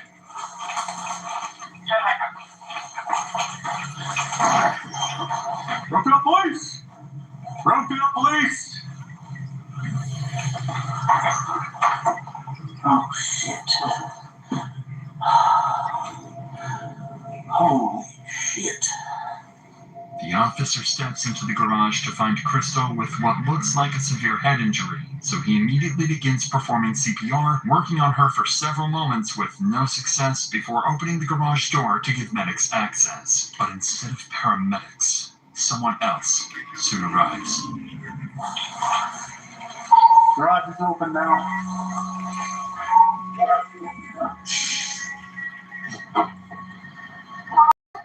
Hello, Matt. I need you to stay out, please.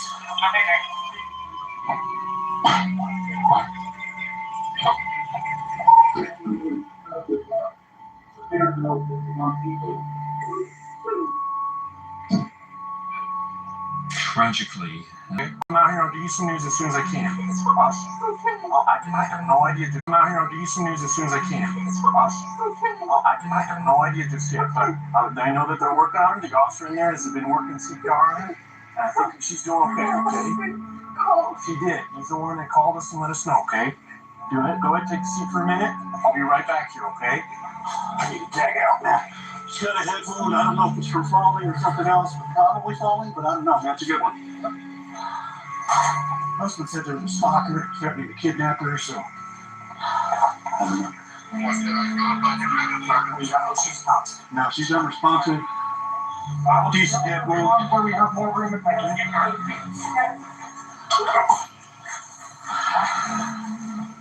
While medics continue working on Crystal inside the garage, an officer stands outside reassuring a distressed woman who's just arrived, unaware that this is Crystal's mother. She's shaken and terrified by the horrors she witnessed inside the garage.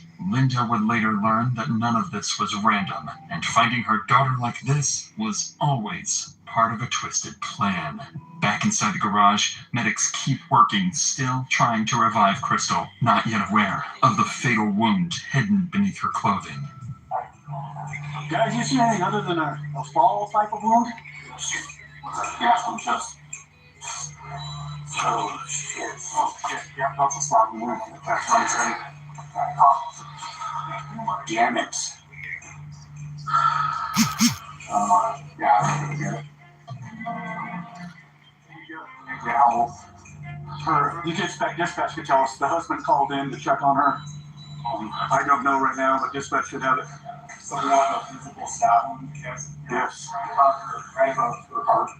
And then left the rear ace valley. Yes. Yeah. Jermaine, are you good with this, or are you? How easy is this car? Husband said he couldn't reach her for transport. We don't know if it's within 10 minutes now. Okay. Husband has not been able to reach her by any means for a few hours. Stab wound to chest. Let Henry know that. Medics work for only a few minutes before realizing there's nothing more they can do. Beside Crystal's body, tucked inside her purse, the officer notices a handgun she never even had time to reach for. With the immediate area secure, officers spread out throughout the house, searching every room for the attacker, but no one is inside. And as officers step outside the home, they start noticing small details that don't line up with an impulsive crime. Yeah, I don't know the backstory. My husband said there was a dude who's been stalking her and threatened to kidnap her. And Martinez was involved, and Martinez just said, hey, this is a big old... I don't know, dude. I don't know the history on that part. Martinez does, though, and he said he's coming in. Other than that, we're just kind of securing the scene and waiting for detectives, you know? See what they need. I catch that, yeah. That's interesting. Yeah. That is very interesting. Almost like dude might have stuck around from this way and... I wonder if maybe the door was unlocked, that's how he got in.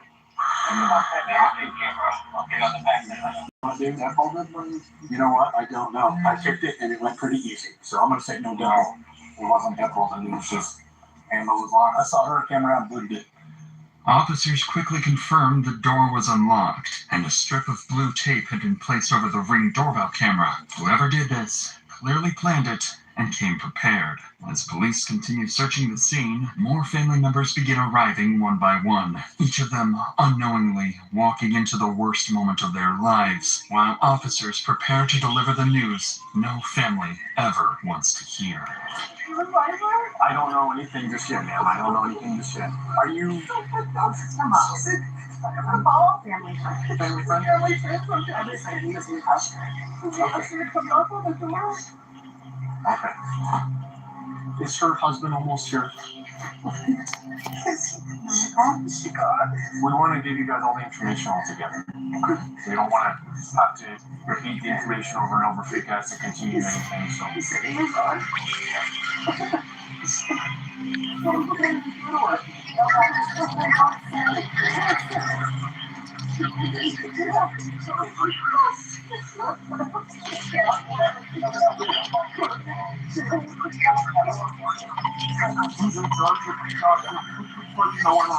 Absolutely. As soon as someone frees up, we can tell you, I'll send it away, okay?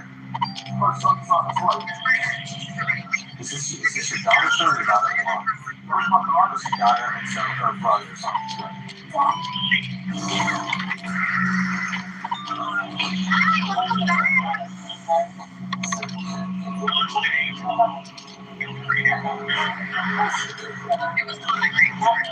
With Crystal's father and brother now at the scene, the weight of what's happened settles over the family, and it grows heavier by the minute. The only person missing is Crystal's husband, Daniel, the man who feared he wouldn't be able to protect her for weeks. Now he's on his way to find out those fears have come true. As they wait for him, detectives arrive at the scene and begin coordinating their next steps to hunt down whoever did this. Little do they know, the killer they're looking for is still in the area, much closer than they think. So I pulled my car around the garage just to see if her phone was in the garage, and I immediately saw her at the base of the stairs, looks me on the wall. I came around and immediately the front door. It turns out it wasn't locked. There's also a piece of masking tape over the Ring camera, almost like somebody approached from the side and taped it. Okay. And then maybe she opened the door for somebody. First thing I noticed was an obvious head wound. They noticed after tearing the shirt down, stabbed right there. So that's what we got. Husband should be there any minute. Okay, so I need another detective up here to start working with canvassing. I need you to stay here, and Martinez is coming here. Yep. So they'll be good with that. I want you and Martinez to work on this. I want to get... and then Martinez is working on the side from the last. Yeah. And that's all. Well, we gotta be careful. We have to be careful. We don't know. Nobody is here. It's still surprise, so we need to be sure that we stay focused on that. Yep. As investigators discuss plans to interview Crystal's family and her husband Daniel, he arrives on scene, cutting the conversation short. And right away, he makes it clear to everyone that he's nothing more than a devastated victim overwhelmed by what's happened to his wife. I need you to stay back, sir.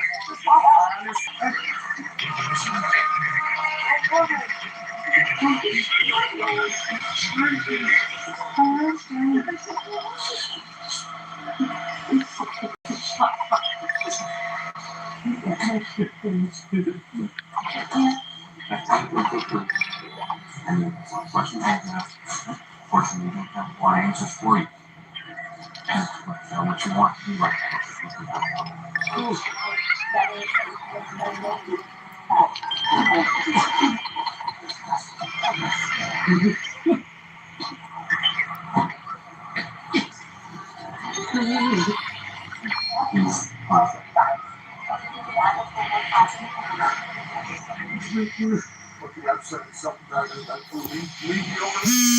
At this time, officers have no reason to suspect Daniel of anything, so they treat him with care as he goes through this traumatic moment. But beneath that devastation lies a cold, heartless man, because Daniel knows exactly what happened inside that garage, and Daniel is the killer himself. Every tear and shaking breath is part of his act. One he will continue selling to police and Crystal's family, standing just a few feet away.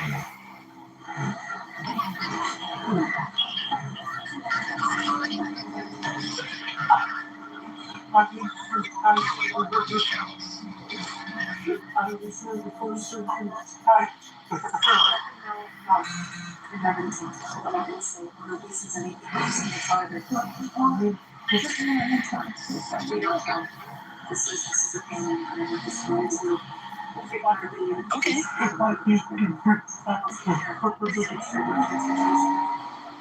As this tragedy unfolds, Crystal's mother embraces Daniel, trying to comfort him, having no idea the man she's holding is the one who murdered her daughter. Unfortunately for officers, the hardest part of the job still isn't over.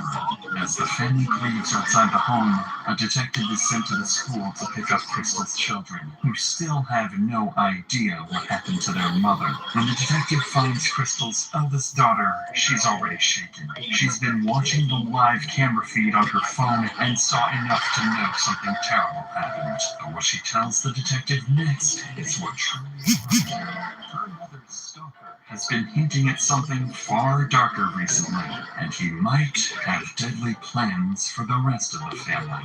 My husband was going off. There's police at my house and an ambulance, and then there's a stretcher. I couldn't do myself to see who was on. So I called my mom and dad. My dad picks up and he's crying. We're probably about 7 minutes away, okay? I'm not gonna lie, something happened, okay? That's why you're here, okay? You know, I do, but I can't. I'm not gonna tell you, okay? Because we're still actively investigating what's going on out there. So I don't want to give you wrong information. That's the last thing I want to do, okay? What's been going on at home? So this kid keeps threatening my mom, stalking her, taking photos of my dad, and saying that he's going to kill him. Who, do we know who this person is? Her ex, I don't know his name. Like an ex-boyfriend or? Yeah. Okay. And they broke up a while ago. They ended as friends. So this has all come to a really big shock to her. And so she's been contacting her through different numbers, sending pictures of my dad, saying he's going to kill them for donuts. Okay. And, so she's been trying to for donuts. Okay. And, so she's been trying to protect herself. What Crystal's daughter reveals isn't just alarming, it's sickening. Because this so-called stalker isn't just threatening the family, he's twisting the narrative inside their home. He's making it look like Crystal was secretly working with him to kill Daniel, manipulating the kids into believing their own mother is dangerous while positioning Daniel as the helpless target who needs protection. To the kids, their mother starts to look untrustworthy. To detectives, Daniel starts to look like a victim, and to the stalker, everything is going exactly according to plan. It's a disturbing, genius level of premeditation, carried out by a man willing to use anyone, even his own children. The detective logs this information and coordinates with Crystal's sister-in-law, Kate, to get the children safely out of the school. Back at the crime scene, detectives continue their work. They canvass the neighborhood, speak with neighbors, and begin collecting every CCTV clip they can find to reconstruct the killer's movements. By this point, there's enough evidence tying Crystal's ex-boyfriend Anthony to months of harassment, allowing police to obtain a nationwide arrest warrant for stalking. Departments across the country are notified to be on the lookout for him. Additionally, with a homicide on their hands and a killer on the loose, investigators can escalate the case and issue exigent circumstance warrants to service providers to finally speed up the digital data they've been waiting on. If Martinez received those files weeks earlier, things might have been very different.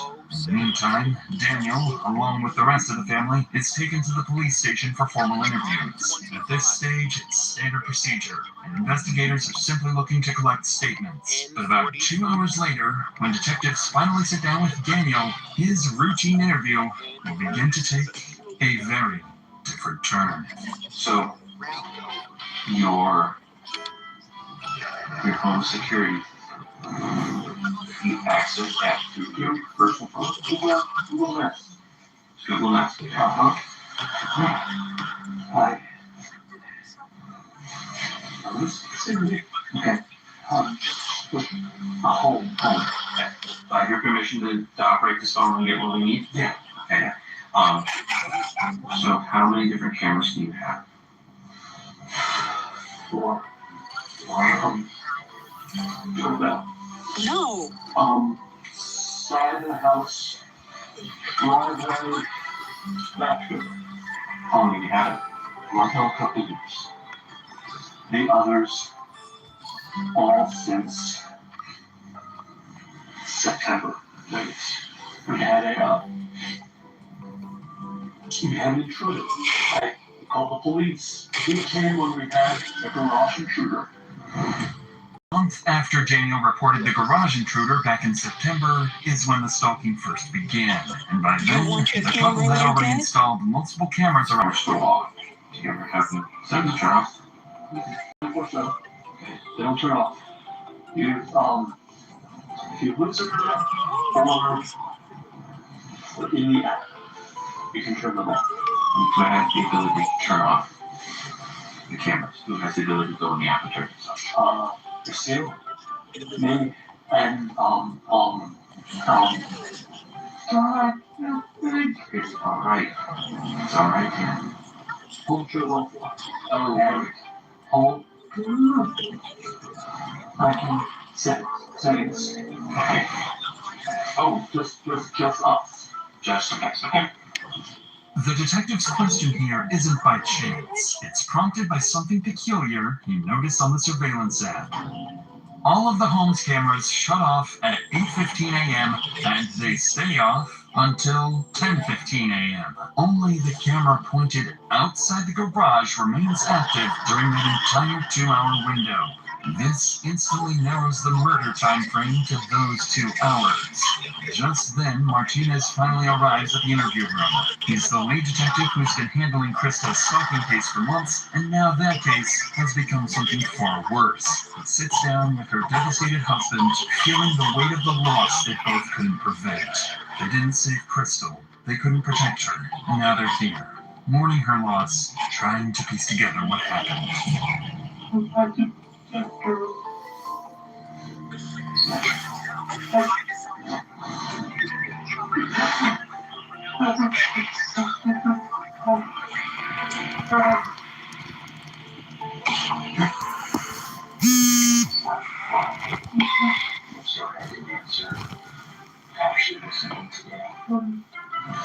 As Daniel breaks down, something catches Martinez's attention.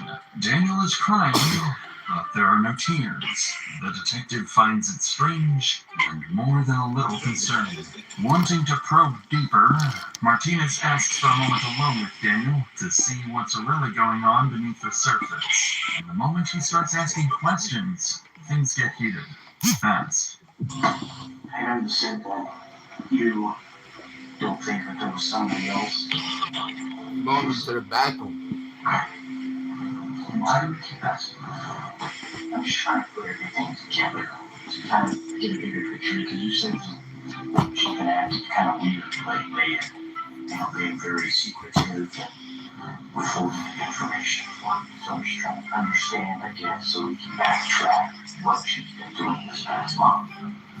Martinez's question here is telling of what he's thinking. He's not ruling out Daniel as a possible suspect.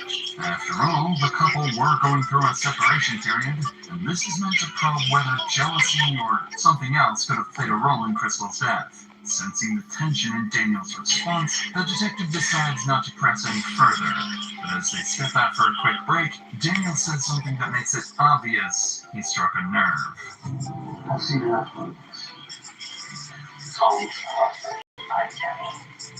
After detectives collect the initial information from Daniel, his children finally arrive at the police department. They still don't insist on telling them himself.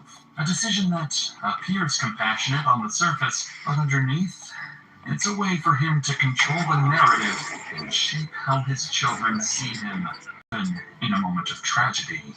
Following this, investigators sit down with Crystal's family to begin their interviews. And this is where things start to take a concerning Seems straightforward. Crystal has a stalker, her ex-boyfriend Anthony. That stalker killed her. Find Anthony, and you find Crystal's killer. But once detectives start speaking to Crystal's parents, brother, and sister-in-law, things become far more complicated. And what they learn next will force them to reconsider everything they think they know about Crystal, her marriage, and even her stalker. So your understanding, I guess, of their, it's the ex-husband, basically, It's not about her husband, it's a few years old. Do you think you're reading your recent history stuff, you're really seeing? No, it's not contacted me. With her straight, message straight into or so. But all that was let me come back and so she can go ahead and offer her husband now. Make it look like she was in on this whole deal with killing her husband, I guess. Do you think there's anything, doesn't feel right, doesn't seem right, something that you could have found? You just feel like it might be important to our investigation? I don't know, like, I know that Crystal was, like, very concerned and worried about this guy, and I just always felt like it was, like, there was something weird about it, like, that I can't put my finger on it. It just feel like she had said that it was, like, this Anthony guy, that it seemed very different than past behavior in him, like that he was never sexual in the past, and that these were like very hypersexual things. And so I think even at one point she was like questioning whether it was actually him. I don't know if you're saying anything, you worried about that, but there's also just, I mean, if you guys are kind of close, you see some sort of insight on that at all? Insight on their marriage? Or just, was there issues going on? Were they having problems? Was there, kind of anything this kind? She had shared with me that they had separated. Okay. But we're still living together a year ago. And I had asked her if she, over text, if she had, if she believed that it was Anthony. But she didn't believe, at the time that I was answering her, that it was anybody but Anthony. She was fully convinced that it was Anthony. Okay. My mom has always been, like, suspicious, and I just, like, don't know where that comes from. Okay. Can you elaborate on that? Like, suspicious how? Or, yeah. I don't know, because she, it's like the difficulty finding Anthony, like why it's so hard to find Anthony, why can't either, it's her IP and stuff. So my mom had that frustration, and so I think her mind starts to wander towards like conspiracy type things, right? Of like, oh, maybe it's the husband, or maybe it's Dan, and I don't know, I don't see it just because, something like that for me. Why is it?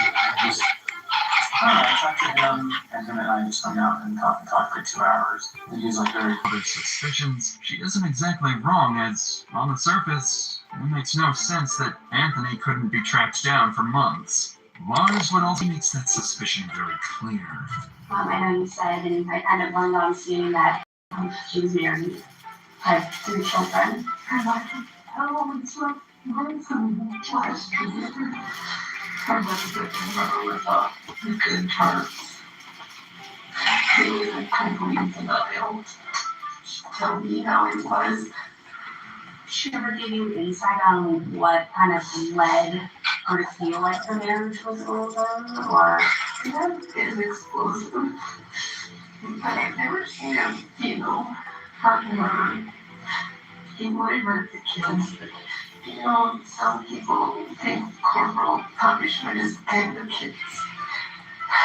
But he would hurt the kids.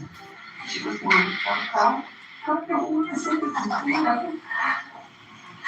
But she told me he was in denial. She told him his marriage was over, but she would stay until graduated. I felt this. God, I can't shake him. what's that feeling telling you? I can't shake this question to see the one that's been doing this with Anthony. Needless to say, hinting that Daniel might somehow be involved with the stalker is an alarming accusation, and it makes things even more complicated for the detectives. At this point, the family itself is split. Crystal's brother Lars completely dismisses the idea that Daniel could be involved, calling it nothing more than a conspiracy. But others felt that there was something off about Anthony and the entire stalking agenda. With all statements collected, detectives wrap the family interviews and regroup to make sense of everything they've gathered. By combining everything they've learned, detectives land on a clearer picture of where the investigation now stands. The family interviews raised enough concern, and there was enough tension in the marriage that detectives decide they can't rule out Daniel yet, and he officially becomes a potential suspect. But even with Daniel now on the radar, Anthony remains as the obvious prime suspect in Crystal's homicide. His threats and weeks-long stalking campaign still place him at the center of the investigation. With that in mind, detectives know their next move. It's time to find Anthony.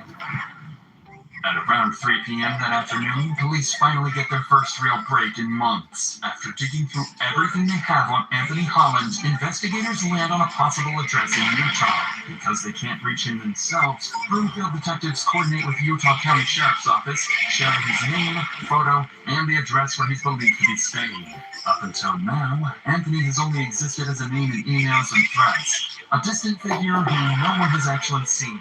So when officers finally get a hit on his location, it becomes the first real chance to confront the man they've been hunting for months. I'm going to ask you a couple of names to see if you recognize any names. Have you ever heard of the name Crystal Krug? She may have been a Grimsrod when you knew her. Yeah. And do you know a Daniel Krug? No. No? I didn't know Crystal. She was an ex-girlfriend. She's an ex-girlfriend? How long's ex? Like how long ago? 1999. Oh, so like a long while. She was my very first girlfriend. Oh, okay. When's the last time you talked to Crystal? Has it been a minute? It's been like since you moved from Durango? Yeah. Yeah. So I've been back in 2014? Yeah.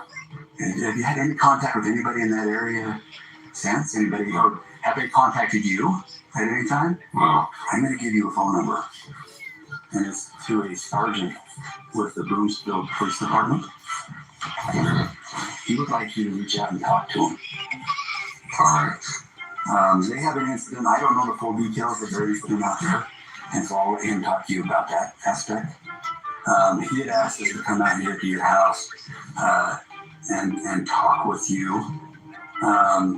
They were debating on, you do have an active warrant out of Broomfield Police Department, and they were debating on if they were going to have us arrest you or not. They are not going to have us arrest you on it.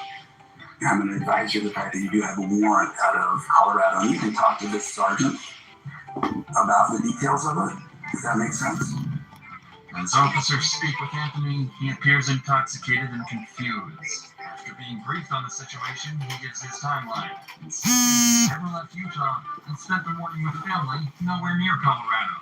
Once they collect Anthony's statement, Utah officers leave to begin verifying every part of his story. Colorado regrouped to reassess the investigation. With Anthony still denying involvement, Detective Martinez turns back to one angle he hasn't fully explored yet: Crystal's husband, Daniel. Since he never ruled out jealousy or affairs as a possible motive, he decides to dig deeper into Daniel's past. And that's when he stumbles onto something interesting and very unsettling. While searching old reports, Martinez finds a closed but unresolved stalking complaint from years earlier. The victim who filed it is a woman named Carrie. And as it turns out, she was Daniel's ex-girlfriend. The more Martinez reviews, the more disturbing the pattern becomes. The report claims she was stalked for weeks by an obsessed man who impersonated multiple people, manipulating her through fake identities. Detectives quickly locate Carrie and bring her in for an interview. When they sit down with her, they uncover a story so disturbingly similar to Crystal's, it opens up an entirely new theory. I think it was, like in a couple months, I broke up with him a couple months into my freshman year. And he was pretty emotional, I would say. sort of desperation, maybe would be a word I would use to describe after the breakup of please don't do this, kind of, crying, that sort of thing, that I can recall. And then I started to get messages from his roommate, and that person's name is Tom, on AOL Instant Messenger. And I know Tom is real because they were roommates. If I called him, Tom would sometimes pick up the phone. They just had a joint room and a joint phone. Yeah, Tom, his role, I would say, was sort of to gain sympathy from me for Dan and continue to encourage me to communicate with Dan. There was perhaps some indication that or was because of the breakup, just really not doing well. So this, made me keep communication up with Dan. And Tom ended up being Dan, right? So all these people I'm going to tell you about end up being Dan Cruz, not Tom. Yeah, even though Tom is a real person, he was not sending me these messages.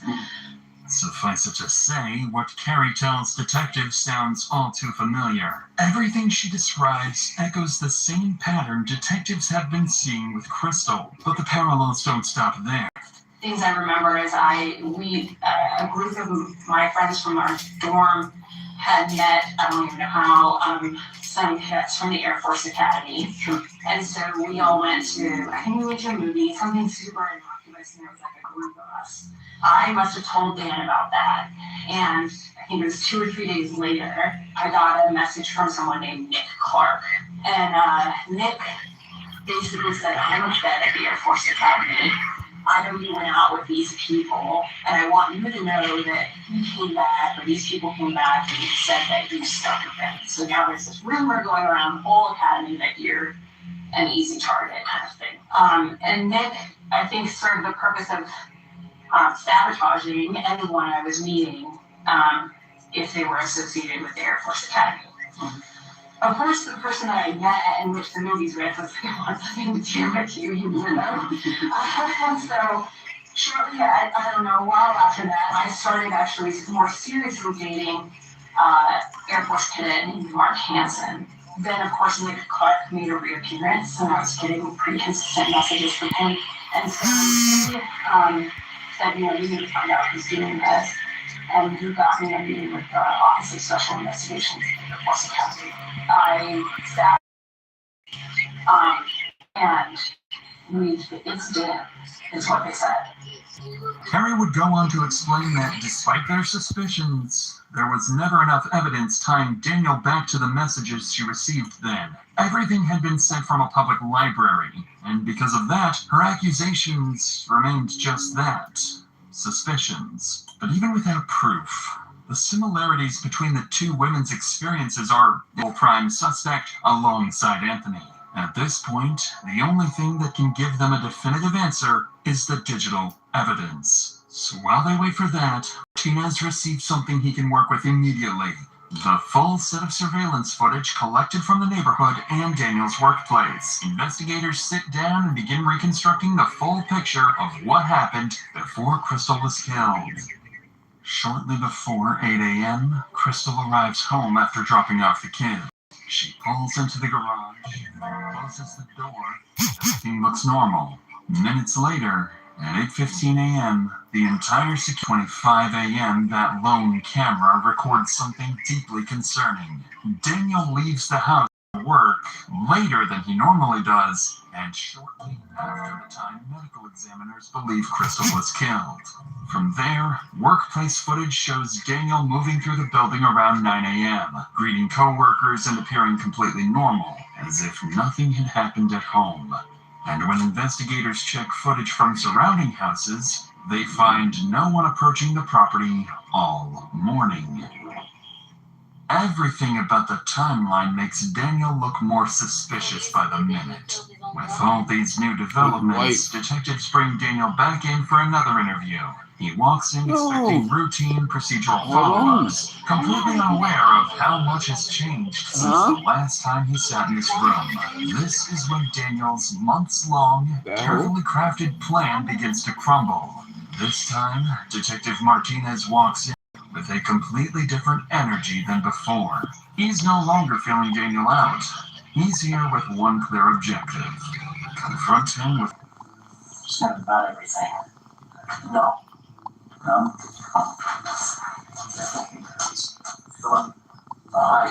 Nah, I want to know what was his motive behind killing her.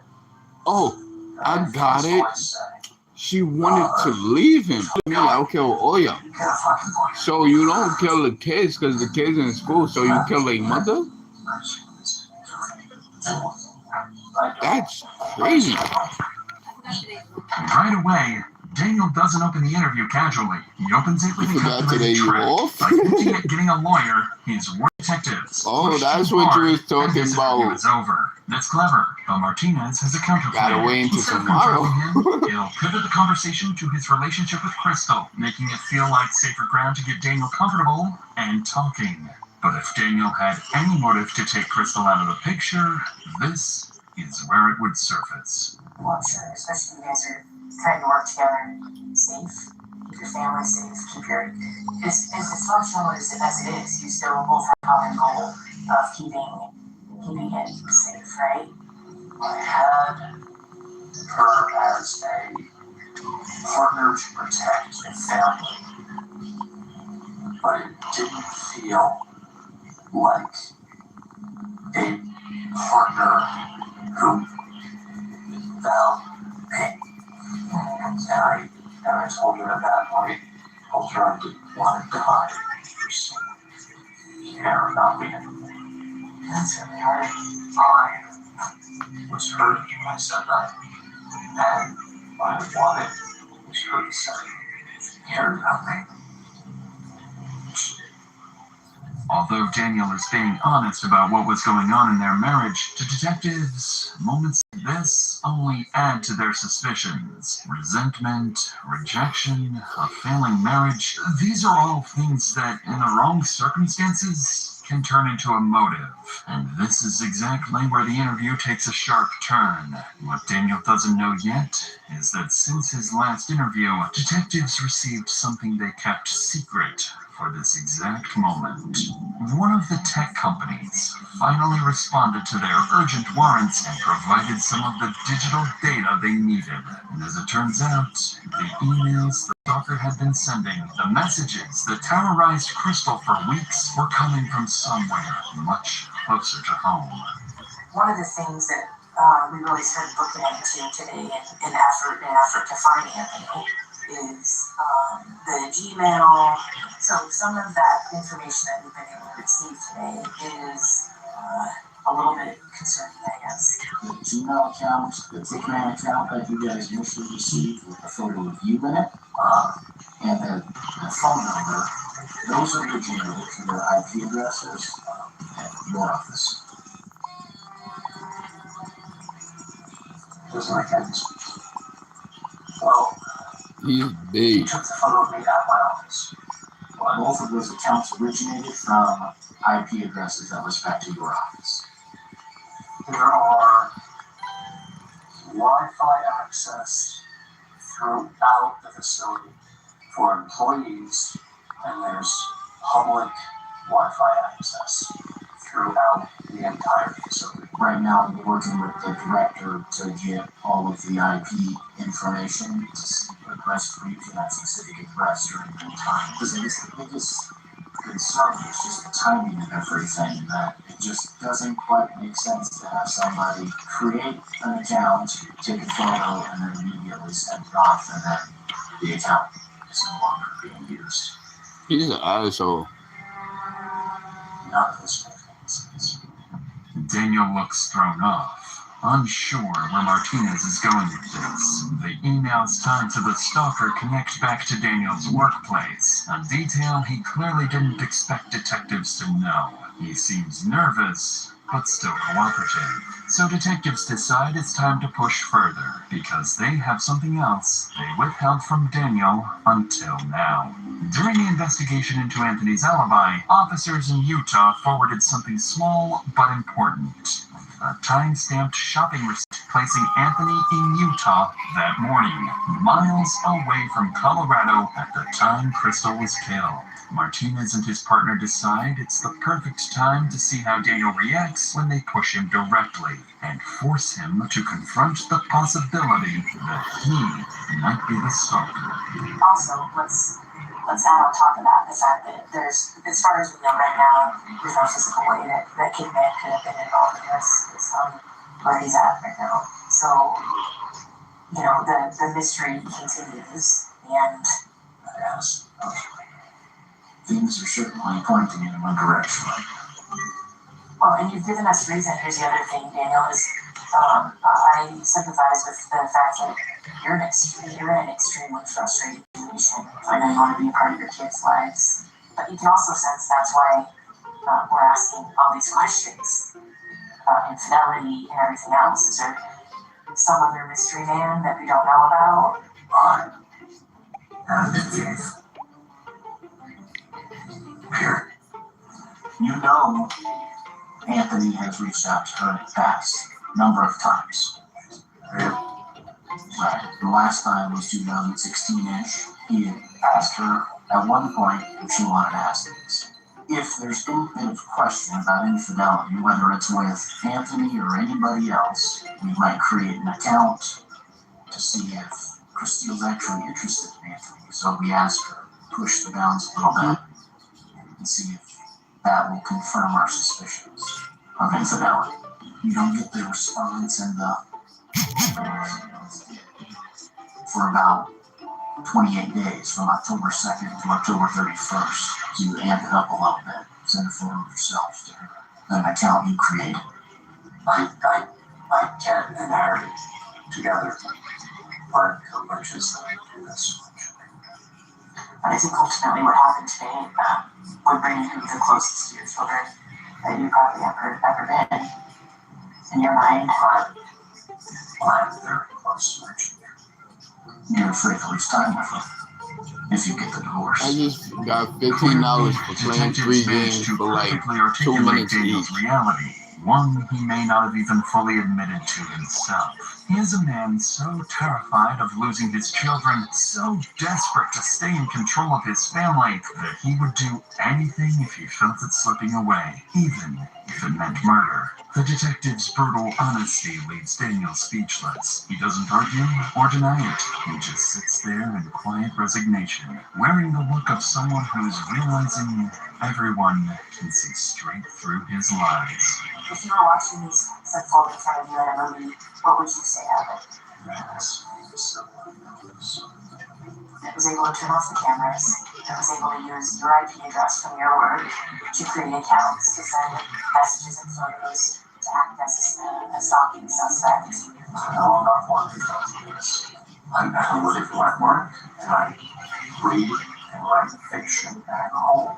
I don't do I don't do crime drama. I don't know what it is. Kicking in is 6.5 hour drive.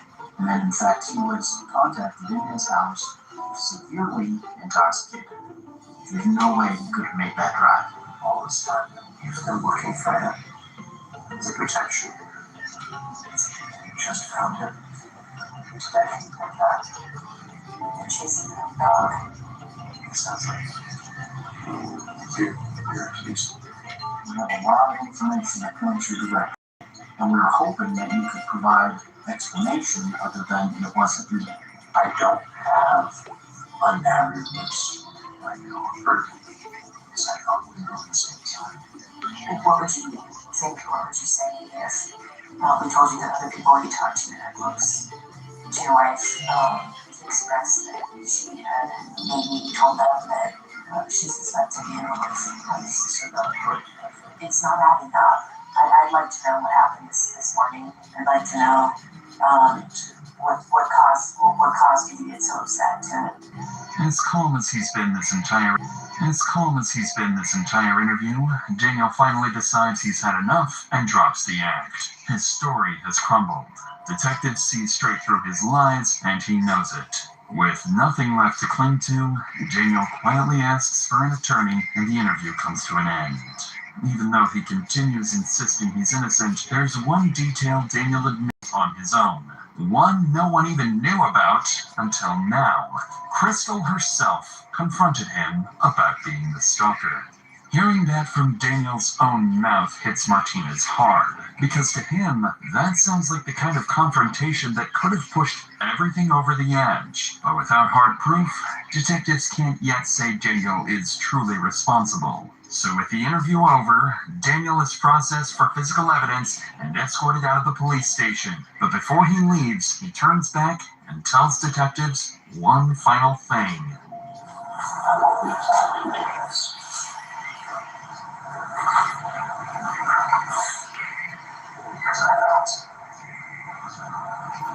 You don't believe that?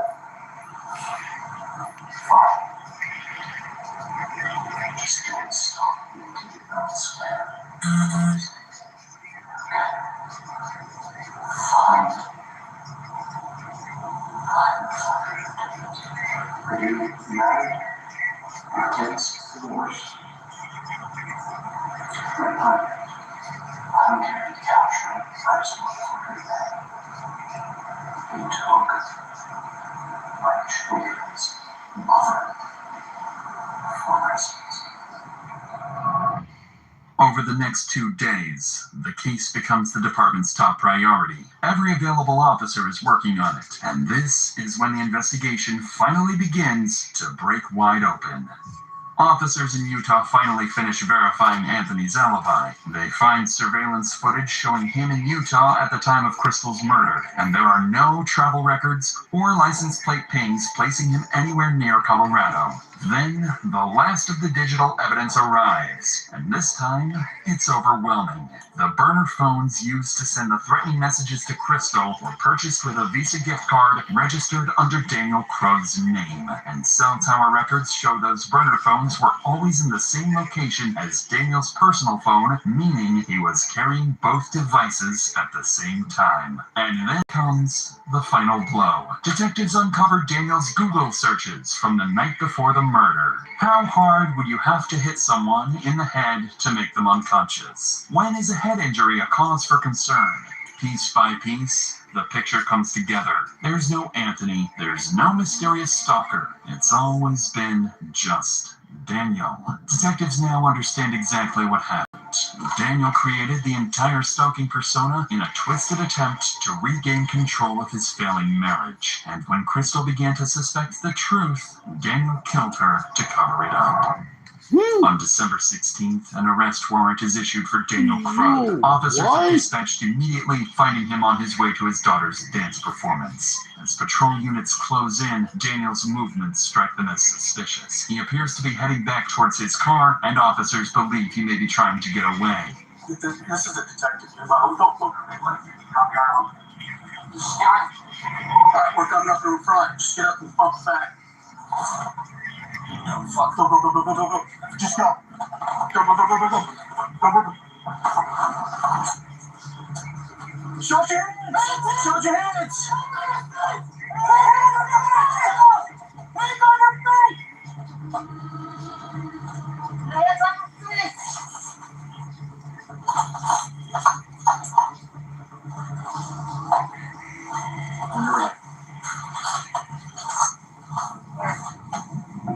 Daniel Krug is taken into custody without incident. In the weeks that follow, police finish their work. The digital forensic evidence, the surveillance timeline, the phone data, all of it leads back to the same person. Investigators become certain that Daniel Krug acted alone. He created a fake stalker, framed an ex-boyfriend, manipulated his wife, his children, and law enforcement.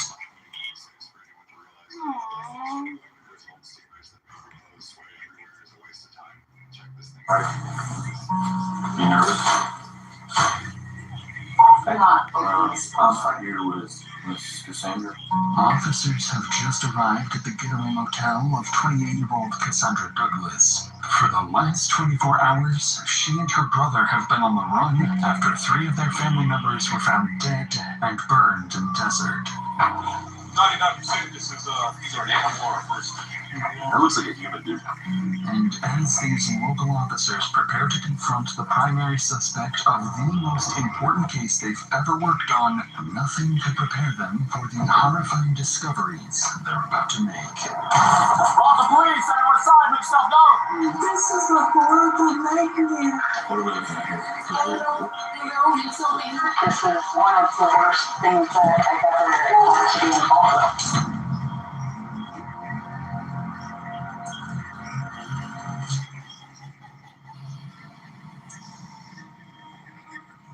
It's a routine Friday afternoon at the Otero County Sheriff's Office when dispatch begins receiving a series of unusual 911 calls from a young man.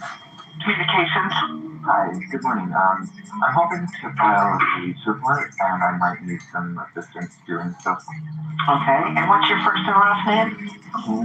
Me? Okay, and tell me what's going on. I've been living abroad for the past 6 years, and I found out that my father died last year shortly after Christmas. I have recently returned home. I'm living in New Mexico again, and I was hoping to return to the family property.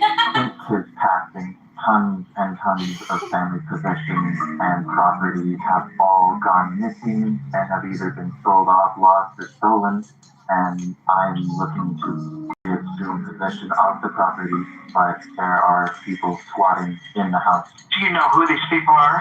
I do. I could give you first and last names, but not anything much else. King goes on to clarify that the squatters inside his deceased father's property are actually family members, mainly his Uncle Victor, who allegedly took over the property and is living there with King's grandmother and his stepbrother. He also seemingly claims that his Uncle Victor has sold off valuable assets, including firearms and expensive jewelry belonging to his father. Dispatcher logs the information King provides and passes it along for legal follow-up. However, not long after this first contact, on a Monday morning in January 2025, King calls again. But this time, it's for something strangely different. Dispatch. Hi there. I was calling because I'm wondering, what would it take for me to request a wellness check on somebody? A welfare check on My grandmother, Mary Mountain. Okay. The question is where? They are on an emergency call right now. As soon as they're done, you will head up there to do a welfare check. Okay, excellent. Thank you, miss. You're welcome.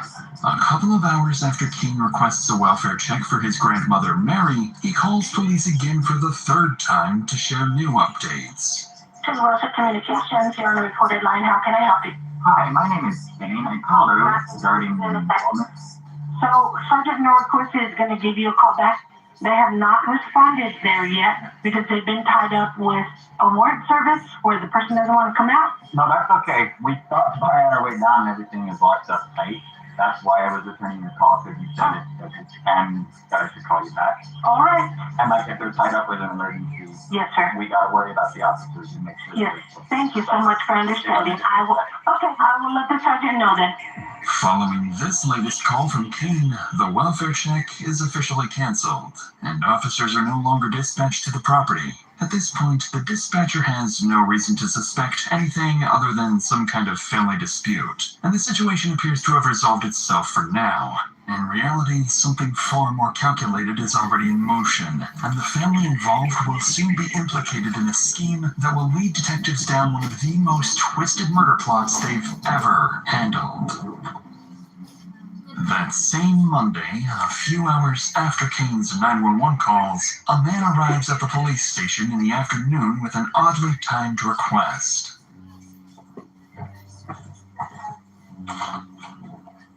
Hello, sir. Hey, how you doing? Doing well. Sergeant Norquist. Mike Fleck. Mike, it's nice to meet you. How can I help you today? Okay, well, my brother-in-law helps us take care of my mother-in-law.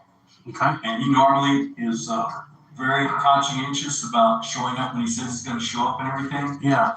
And we have just, we scheduled him. We've been taking care of my mother-in-law for 7 years. Okay. She's 90 years old. So anyway, we normally communicate quite a bit during the week and stuff, So, are you wanting to check on him or your mother-in-law? No, on him. And he lives on No Gal. Yes. And somebody had called earlier. We were out busy, but someone had called in for a welfare check, but they canceled us prior to us getting up there because they said whoever it was, I can look and find the name, that said that house was locked up tight and nobody was up there. The person Sergeant Nordquist is referring to is Mike's nephew-in-law, Kane Mays, and it appears that both Mike and Kane are concerned about family members. Though the family dynamics are becoming tricky to keep up with for the sergeant, Mike is about to make one thing about Kane crystal clear. You know what Kane Mays? Who's part? Okay, so what's the problem there? Okay, well, I think he's trying to keep us from the world. The house is owned by his father. He was living with him along with Kane's grandmother and his stepbrother, Killian. As Mike can Kane. But before Mike leaves, there's something serious he needs to warn the sergeant about. I'm going to get one of my deputies and we're going to go out to the address and see what we can see. See if we can find something. Okay, let me give you some heads up. His dad had a lot of guns, right, before he died, and he taught Kane how to shoot. And Kane came the other day. I didn't finish my story. When I pulled up there, okay, and I followed out the window a bit because I think the gate was closed, right? Yeah. Okay. And then a person comes to where I can see him off this mojo, right, up there. And I go, hey, Dad. And he goes, no, it's me, Kane. When he walks down, he's packed. He's on. I says, well, have you seen pictures? He says, no, nobody's up here. Okay. So I think if I were you, I would look through one of two guys. Because I think he knows how to shoot. And I don't know if there were any rifles and stuff like that where he could be, anyway. So I had his phone. Then after I had his phone, he said, yeah, my phone. He started texting. Your grandmother's missing, your uncle's missing, your stepbrother's missing, right? And this is what he's talking about. He's a pathological liar. I think he's up to no good. You guys got to be really careful. He said he just got off the line with Sergeant Nordquist for North. He never called us. Because we never called him contacted him. It's becoming clear to the sergeant that something is off. Sensing this won't be a routine welfare check, Sergeant Nordquist takes note of Mike's concerns and prepares to head out to the house. What makes this case so unique isn't just the crime scene officers will soon walk into, but the way police have to piece it together, using advanced forensics and strategic elicitation to cut through the lies. And as the investigation unfolds, this will prove to be one of the most resource-intensive cases for everyone involved, with constant pressure, long hours, and difficult decisions at every step. Many of us deal with our own pressures and emotional struggles, and sometimes all it takes is talking to someone to begin working through them. There was a time when I got into a pretty bad argument with a close friend a while back, and it just stuck with me. I kept replaying it, what I said, what they said, whether I was in the wrong, and I didn't really have anyone I could talk to about it without it turning into a whole thing or someone picking sides. I just kept telling myself I'd get over it eventually, but it eventually never really came. And at some point, I realized that having someone to talk to who's completely outside of your life, who can just give you a fresh perspective with no bias, makes a huge difference. That's why I've partnered with today's sponsor, BetterHelp. Starting therapy can feel like a huge step, but BetterHelp actually makes it really simple. Take a short quiz, get matched with a licensed therapist, and if it's not the right fit, you can switch anytime at no extra cost, which I think is huge because finding the right therapist makes all the difference. And I'm not the only one who thinks so. Over 6 million people have used BetterHelp, earning it a 4.8 out of 5 rating on the App Store. Click the link in the description or go to BetterHelp.com/DrInsanity to get 10% off your first month. With that said, let's get back to the investigation. Approximately an hour after talking to Mike, Sergeant Nordquist and a group of officers head to the property to conduct a welfare check. Based on Mike's previous concerns, officers approach the house cautiously in case why he titled his vid like that? Cops realize Psycho daughter's car is filled with bodies. Bro, I just want to. I be watching these shits to try to get to figure out what's these people reason for committing these crimes. Bro, these people try to. Bro, it's obvious there's something wrong with these people mental. Yeah, it'd be obvious, bro. That's why I went to. When I was in Maine, when I was taking my college classes, I went to be a therapist. Yeah, literally, I went like that. I was like, the door just kept going. I was like, Puzzled by the home's disarray, officers leave after confirming no one is inside. Boxes scattered throughout the home and both of Victor's cars, the blue and green Subaru is missing. Officers assume the family may have moved out. this was on In it. reality, I'm trying to get you and started doing so I could get my $50 in cash out. Evidence of foul play, and it has done exactly that. It's not a game, it's a money app. So Sergeant Nordquist calls Mike on that you could play games on it and make some real money. Slowly start to pick up on just how sketchy this whole ordeal is. Oh, sir. So we went to that address. So we cleared the residence. There was nobody inside. There's no vehicles matching the descriptions of the Subarus you gave on the property. So, but there was no signs of a struggle, no signs of any foul play that we could determine. There were some boxes that appeared to be like being packed up, but other than that, that's all we got. The thing is, all three people were just staying there at the house, but definitely the Kane is the kicker. That he's the one that did all that. He called, got your name, and then he was able to send me that text saying that he spoke to you. Yeah. And then he called back later and canceled the deal, right? Yes, sir. And on the face of it, it looked super sketchy, but there was no indication that we could see of any foul play or struggle. Yes, sir. As the sergeant tries to reassure Mike, even he begins to wonder if the scene is hiding more than it appears. A few hours later that afternoon, Nordquist returns to the station and calls Kane, trying to understand why he canceled the welfare check and why, most strangely, no one was inside the house. Hi, this is Sergeant Nordquist at the Sheriff's Office. Is this Mr. Mays? Yes, sir. How are you? The reason why I'm calling is in regards to earlier this morning you had contacted our office to do a welfare check on a family member. That's correct. Who is that family member to you? It's my grandmother. Your grandmother? Who lives up there with your grandmother at the 121 No-Go? That would be an uncle of mine and my brother. Do you have any information on them attempting to move anywhere? I was told that my brother and grandmother were planning to move soon. The reason why I'm calling is we went up to that address because Mr. Bleddy stopped by. Yeah, he was the one who recommended that we give you guys a call. He seemed pretty upset. He was looking for good. So we went inside the residence to make sure that nobody was hurt or injured. Nothing was broken into. We didn't see any signs of struggle or any signs of foul play. Did you text Mr. Bleddy at all today? I mentioned that we stopped by. When I had given you guys a call, everything was okay. Who told you that everything was okay? Dispatch coordinator, I don't remember her name. Because the information that I got was that you called back and said you went up there and everything was okay. Now, what was in that text message to Mr. Bleddy? That's what I'm confused with. I let him know that I tried to call you, and the dispatch officer said that you were tied up with, it sounded like a pretty hostile situation. The way the text message reads was that you had made contact with me, and I know for sure, and you know for sure that didn't happen, so that way it looked kind of weird.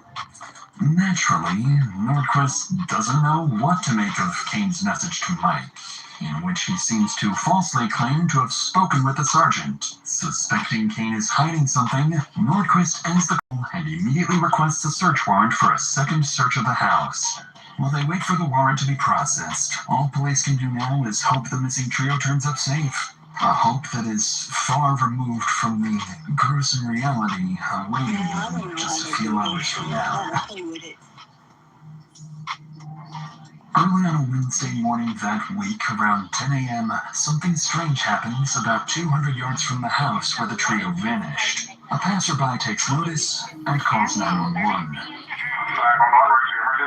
I'm pulling the fire off into the mountains area. I called before, about 2 minutes ago. We drove down to see if we could get a better view of the fires and help you guys out. Okay.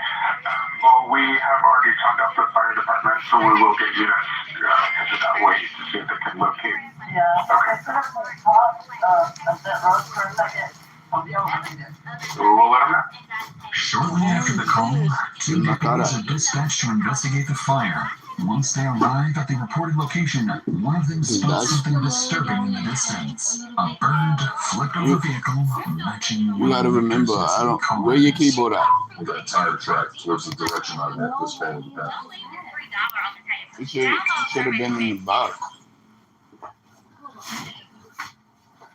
Because my keyboard is messed up.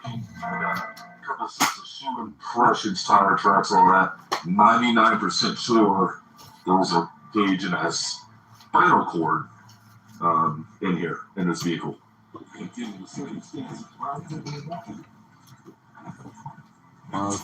Bro, I ain't gonna lie.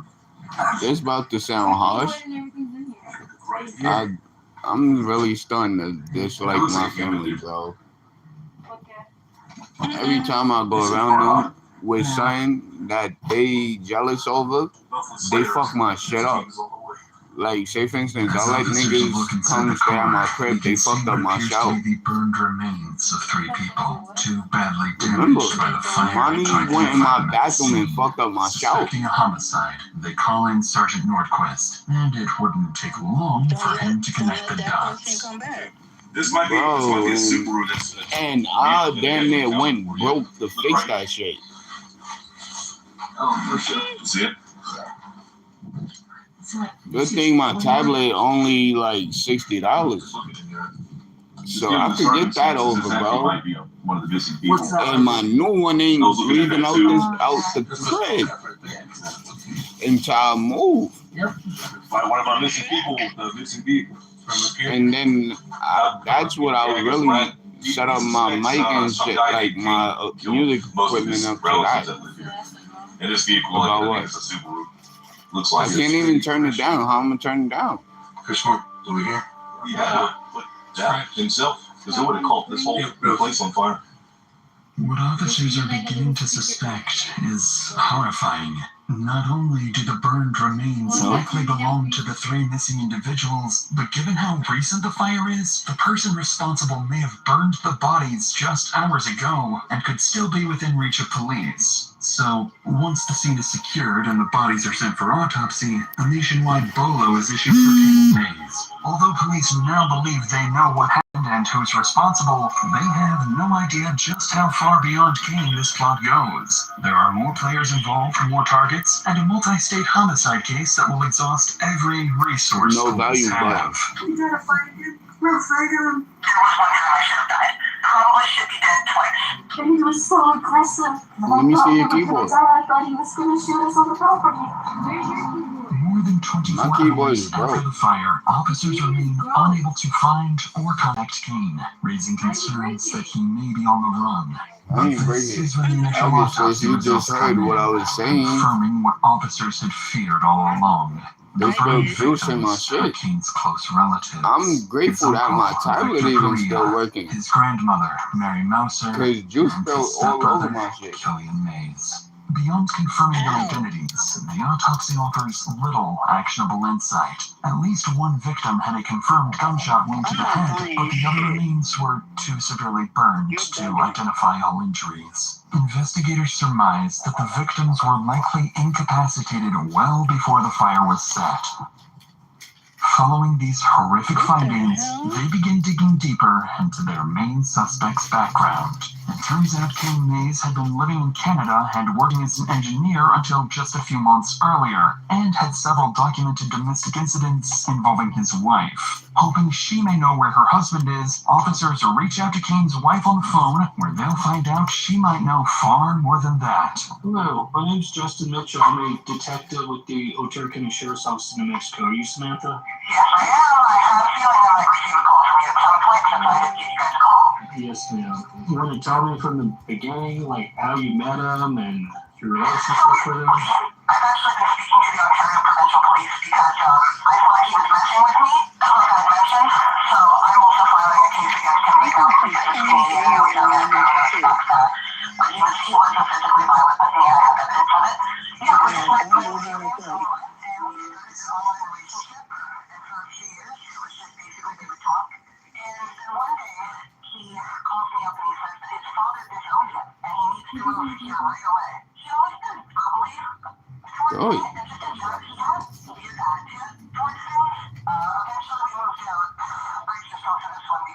Maybe she don't want to do it.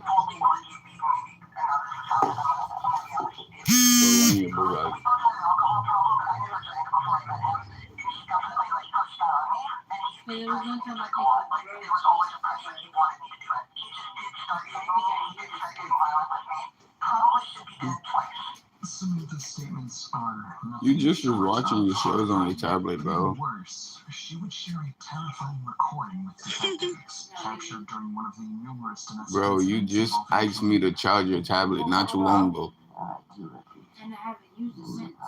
Oh, you was sitting over there with your case folded up, watching your tablet. The rest of this recording is too disturbing to play on YouTube, but it clearly documents an alleged serious domestic violence incident involving Kane. Investigators now know they must act quickly, as more people, including Samantha, could be in immediate danger. So later that Man, day, this shit is starting to aggravate me. earlier search warrant, police returned to the victim's house, but this time they bring specialized chemicals called Blue Star, used to hunt for hidden blood, bullets, and evidence that may have been cleaned I'll up. pass on And this what shit. they're about to uncover would reveal just how many crucial clues officers had missed during the initial search. Inside the kitchen, detectives spot one of 3 sketched .22 caliber shell casings, along with a live .22 round. You didn't even take the cake. They also detect high velocity blood.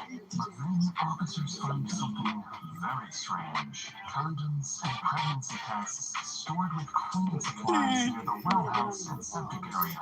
Following these disturbing findings, police would continue searching the property and contacting Kane's relatives, worried he may already be far away, possibly even on his way back to Canada.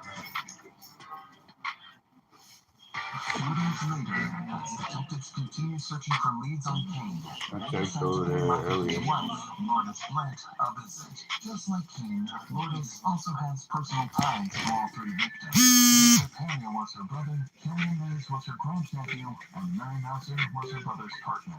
But before investigators could hope to learn anything about Kane's whereabouts or possible accomplices, they must first deliver the tragic news to the couple.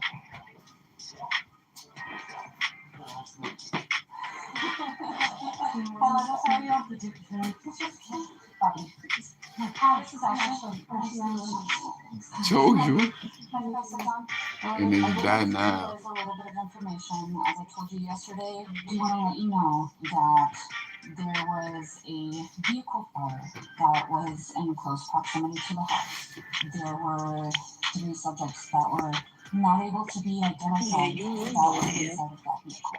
I cannot tell you who those subjects are. On the property in the Subaru, yeah. I can't tell you what vehicle it was. Again, I'll play with this shit later. I can't tell you who the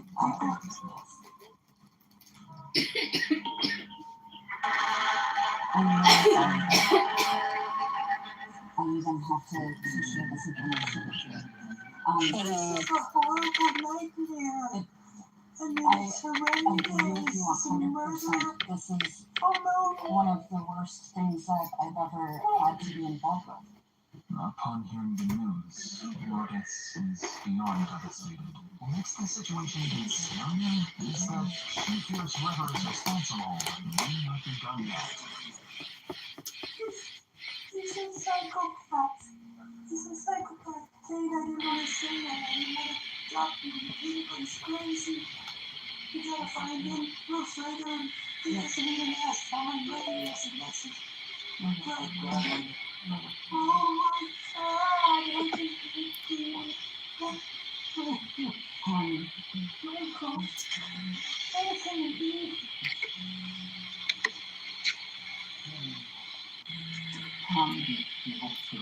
No.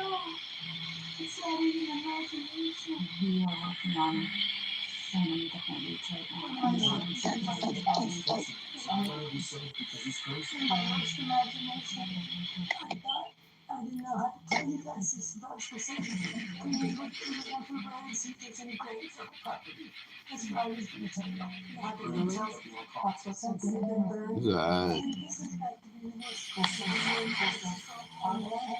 anything to store anything. Indeed, this kind of killing doesn't have to begin. But investigators are about to hear another person of interest from the couple, someone who may know more about where Kane is. So I know you have your non-person say a lot, what you know and what you can do. And now we're working on collecting information so we can see what we know. working with the natural or whatever you said. Yeah, he was saying something about helping out his sister with DX. Crazy. Yes, I think there's a relation by fighting under that at the beginning that she wasn't with that plan anymore because that. It's like I was supposed to be sorry for version. When they first did like keep chatting Oh, conversation. Okay. She's talking about yeah, I think that they said something about that. Michael will go on to identify the woman in question as 28-year-old Cassandra Douglas, Kane's half-sister. And based on his concerns and the evidence from the home search suggesting at least 2 people. Cassandra, you okay? key piece to the puzzle. Yeah, I'm sturdy. The interview concludes. No, not you. Investigators shift their focus to Cassandra and her potential connections to the homicide. I know you good. Coincidentally, as investigators prepare to call Cassandra the next day, she reaches out to them instead with a very peculiar 911 call. Hi, is there any way that you would mind putting in a welfare check on my brother, King Maine? What's the address? He told me that he was going to 680 Canyon Crab Cross in Mexico. 680 Cox Canyon? Yes, ma'am. He was supposed to meet up with our uncle and told me that if he didn't come back last night, and definitely he didn't come back in the morning, that I needed to call you guys. He's been part of a missing persons thing, and Mike has been acting very aggressive and hostile towards us. Not only is Cassandra claiming her brother Kane is also missing, but she's suggesting that her uncle Mike might have something to do with it. Once investigators get wind of this 911 call, they immediately sense something is off. The timing is highly suspicious, almost as if it's part of a plan to deflect suspicion away from Kane. So later that day, officers are sent to her address with one goal in mind: assess the situation and determine whether her claims hold any weight or if it's just an attempt to mislead the investigation. Hello. Are you Candace? No, Okay, are you Cassandra? I am. Okay. My name's Ryan Poster. I'm a detective with the Riodoso Police Department. Hello. Do you have a second to talk to me? What's up? So, did you make a 911 call for a welfare check? Yeah. That was you that made that call. Okay. Have you heard from King? I have not. No, you still haven't heard from him? I have not. How do you know King? He's my brother. Your Or brother. my half-brother. And when was last time? He's supposed to go up to meet with Mike. Maybe on the 21st. He told me that if he didn't show up by the morning of the 22nd, that I need to file a missing persons report because I already have 3 family members missing. Killian and Mary were supposed to go up to Albuquerque. I haven't seen those 2 alive since 11/23. Give me just a second. Okay. Officers had no clue at this point, but Cassandra isn't alone. Right this moment, the prime suspect, Kane Mays, is hiding inside the very house they're sitting in front of. Sorry, I also had issues with a psychotic ex of mine, so a little bit, and I was really going missing, and Mike presumably having like over half of his guns. It's a really, really long story. Through Kane. Okay. So King comes into your life, and then now you meet Mary and Joe. And then now all of them are missing. Did you ever have direct contact with Mike? I never had direct contact with him. I just Ain't none of them free. Cassandra doubles down on her accusations, suggesting that officers should focus on Mike, implying he may be involved in this nonsense. Officers take note of her statements and ask her to give them a call if King shows up again. Their goal remains unclear, but now that they have a story, they can start verifying. So a few hours later, as they continue looking for Kane, an officer decides to stop by the neighborhood again and speak with Cassandra's neighbors to see if they've heard or seen anything. According to them, Cassandra hasn't been living alone. A man with long dark hair has been staying with her for the past few months. Additionally, witnesses report seeing the same man driving Victor's missing green Subaru, and that it was also seen parked outside Cassandra's residence multiple times. Realizing the description of the man matches Kane, officers return to the station to dig deeper into Cassandra's earlier claims, where they will very quickly uncover some major contradictions. Even with a soundtrack with 60 chicks and recently met Kenya, investigators discovered an older Facebook photo of the two together, proof they knew each other for years. And it's just the first lie, because officers who were out looking for Kenya also recovered surveillance footage from nearby Walmart showing Kenya and Cassandra shopping together alongside their sons and daughter. Besides buying groceries and food, investigators spot cleaning supplies like bleach and vinegar, along with multiple bottles of kerosene, items that closely align with what would be needed to clean up a violent crime and start a fire. At this point, investigators are unsure if Cassandra is actively hiding a wanted fugitive or if she's being controlled and forced to cooperate with someone who has already killed 3 members of her own family. With suspicion mounting, detectives obtained a search warrant for Cassandra's house. Then, around 8 p.m. that night, a group of officers returned to the property, taking the positions outside the house as they prepared to raid. Occupants are set in warning sign. This is the Roswell Police Department. Exit the front door with your hands up, door now. My stomach hurts. What's going on? Well, I didn't eat breakfast this morning, so I'm super hungry. What do you do that? What was that? All the time. Can you check it out? My feet are sore. Good thing I brought you a change of shoes. Wait, really? Roswell Police search warrant. Are you cold? A little bit, but I'll be okay. There you go. My stomach. Rain was an unusual surprise in the Morehouse neighborhood. A gecko sitting for a friend, and I noticed for the last 3 days that the Police, outside, let's go. So after getting permission from my landlord, I decided to collect the egg and try to hatch it. The first thing I did was candle the egg to see if it's fertile. Brown water snake, I've never heard of lizard in my life.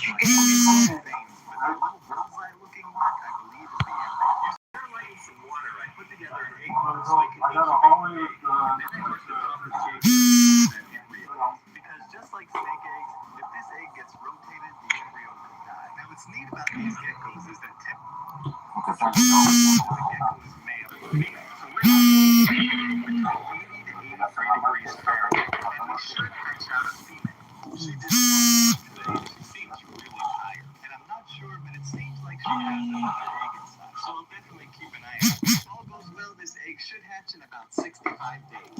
This leopard gecko egg is on day 11 of incubation. I was watching a leopard gecko. Surprisingly, the female planted to mark the egg. I didn't know what I thought was a charcoal pen. It looks like the egg may have absorbed some of that heat. Now, personally, I have never seen or heard of heat negatively impacting an egg, and the eggshells usually do a pretty good job of protecting the embryo. It seems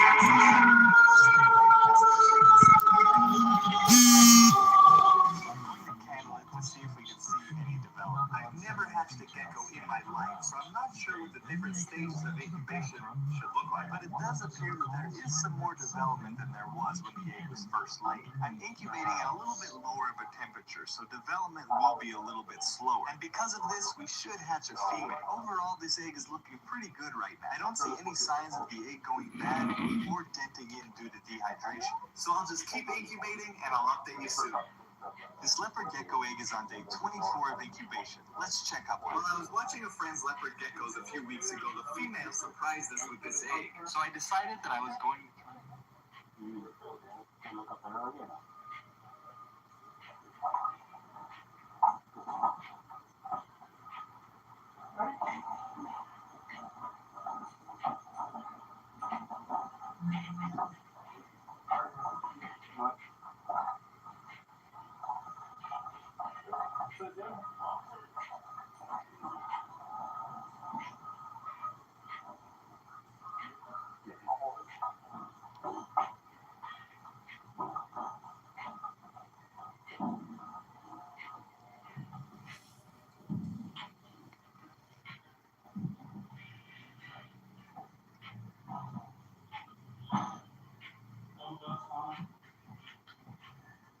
Oh, that'll fit. Mm-hmm. Oh, yeah. Weird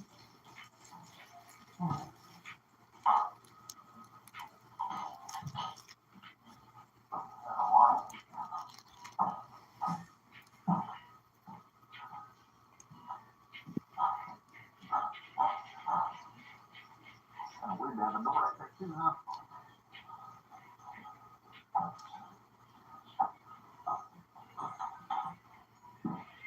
At the center of the basement sits a plastic storage tote, toolbox, duffel bags, and other various items. Officers notice there's no dust on the items, and whoever left them behind was in a hurry, possibly trying to leave unnoticed. Beyond the basement, police would go on to find something highly suspicious: documents belonging to one of the victims, alongside paperwork linked to Kane's father and live .22 caliber ammunition.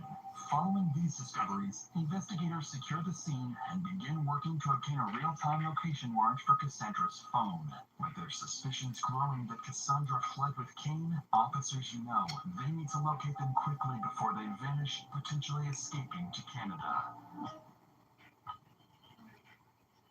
12 hours later, investigators strike gold. The warrant for Cassandra's phone is successfully approved. And in a major development, Verizon pings Cassandra's phone nearly 1,000 miles away. She's no longer in New Mexico, but in Hernando, Mississippi, inside a Super 8 motel. With this discovery, the case becomes multi-staged, with police in Mississippi quickly begin the investigation. Dispatched to locate Cassandra. This is the final phase of the case, and what happens next will determine whether police get the critical answers they need or lose their lead entirely. As officers make their way to the Super 8 motel, their primary objectives are to extract information about Kane's whereabouts, test Cassandra's statements, and determine how deeply she may have been involved in the homicide of her own relatives. When officers finally arrive at the motel, something immediately feels off.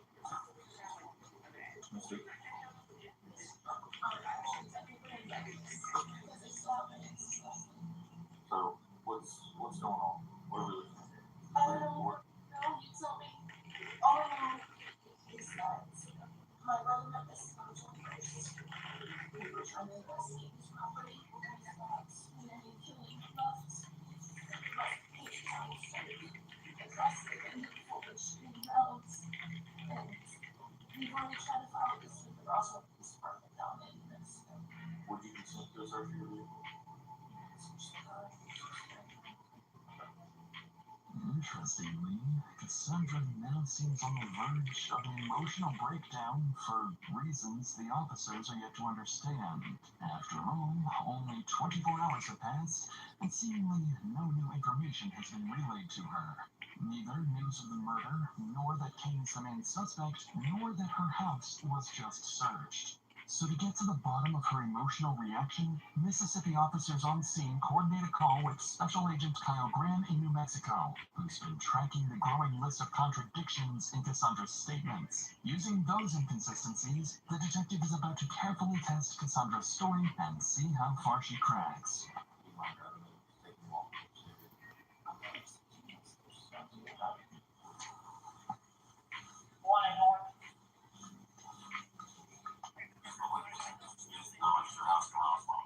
Yeah, the little brother showed up and I had to leave, so I brought him over here to Mississippi.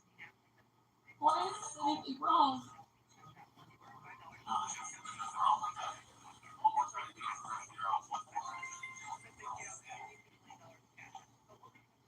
I don't know.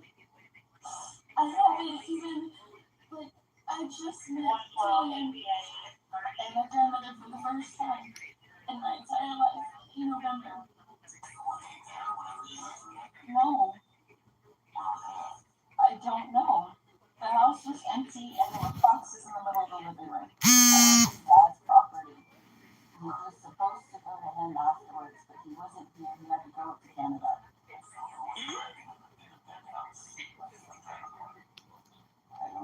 They all could. I know that they had that little blue car. That I don't know. As long as I know that car's not I'm driving this car. And sugar, I don't really like sugar. But today, I guess we're making it. 1 cup of brown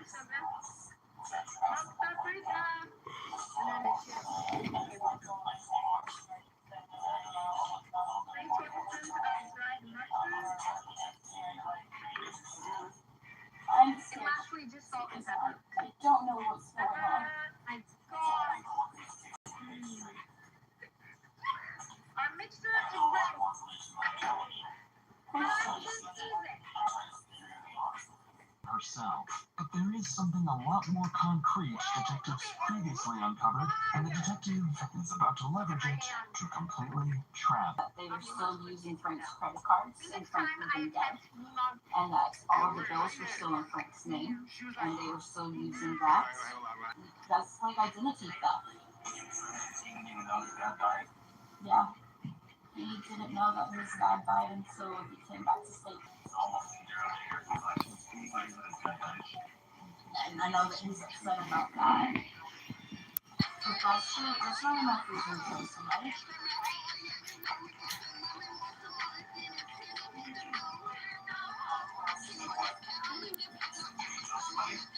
No. I don't understand what you're trying to do to me. I don't understand.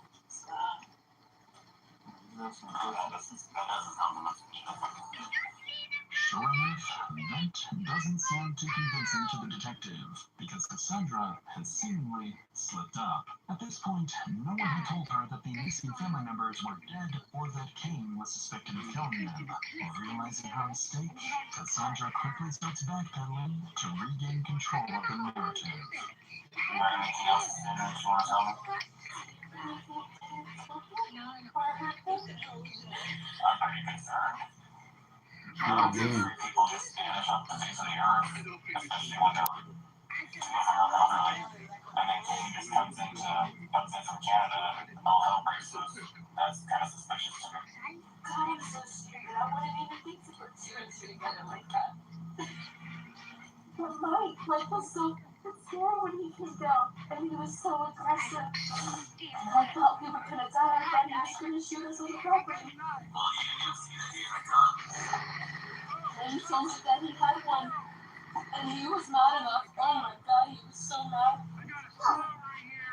As a last-ditch effort, Cassandra goes back to accusing Mike of being responsible for the disappearances. But, in fact, officers in New Mexico have already quietly debunked that claim, information they are holding back for the right time and place. Before leaving, they also check Cassandra's car, where they find belongings hastily packed up. But Cassandra explains this as a desperate attempt to run away from her abusive ex-boyfriend. So shortly afterwards, the officers wrap up their visit. But in doing so, they've proven something crucial. They can find Cassandra whenever they want, something she clearly didn't anticipate. It seems as though the confrontation went nearly perfectly for the detectives, but Cassandra has a crucial secret that had went unnoticed at the motel. Kane had traveled to Mississippi alongside her, was staying nearby, and had successfully hidden from officers, marking yet another moment where she misleads police about his whereabouts. So less than an hour after police leave the motel, the two would begin plotting, coming up with a plan they think will get them out of this gruesome mass murder. At 2 p.m., Cassandra prepared, so Special Agent Silva, a New Mexico detective already working this case, would be placed on call to assist in the interview. It's important to note that this can only work against him, but in his mind, this is both his and Cassandra's final chance at freedom. Agent Silva will begin the interview by making this crystal clear. And before you speak further, I just do want to let you know that you are not under Miranda rights. You are not anything like that. You are free to keep point. Knicks lose tonight, they might outkiss this whole series goodbye. What are you talking about? Basketball.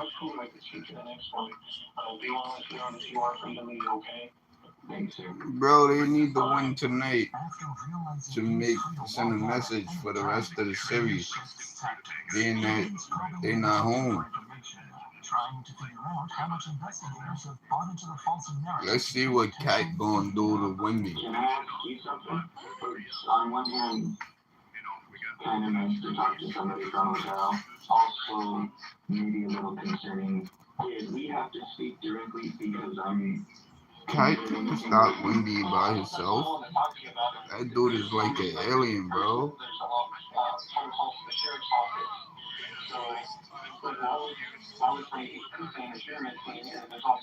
Exactly, they in San Antonio right now.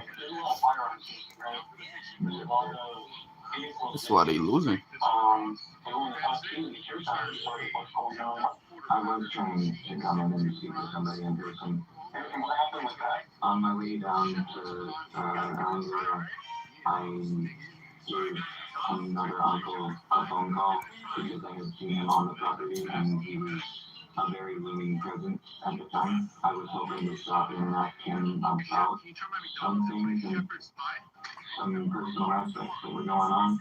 I wound up getting run off the property and had to kind of go into hiding because you know his influence and the extent of his company. Mike Brett. I see. So Mike ran you off the property. You had questions for him? Is that what I understand? Yes, sir. So when did this happen? I was on my way down around the 21st. I kind of explained the situation to my sister a little bit, and I told her, if you don't hear from me, call somebody. I don't want to keep jumping around and trying to confirm anything. You went to Mike's house to talk to him and he decided to. Correct. Yes, sir. But I was talking to Mike about that. Like, why are you shooting at people for so early? That's kind of dangerous. That was this week. That was on the 21st. I would absolutely appreciate you taking a look. Kane makes his alibi clear. Mike, the man who kicked the entire investigation off in the first place, is the suspect detectives need to be focusing on, alleging he shot at them through the front door when they approached the home. Unfortunately, detectives have spent far more time investigating than Kane realizes, allowing Agent Silva to completely debunk Kane's story. Simply put, there are no bullet holes or any signs of a shooting on the property. Okay. So here's the thing, Kate, is I'm going to start going through some of your story here. Okay, that's not making sense. It was kind of cut off. Can you hear me? Yes, sir. You went to Mike's house, Mike's tried to this week, to the front door. You announced yourself. How come you didn't call 911? I know that they very much do not take advantage of law enforcement. And really hope that for that to be avoided. So here's the thing on that, is I have 2 investigators that are there at Mike's house.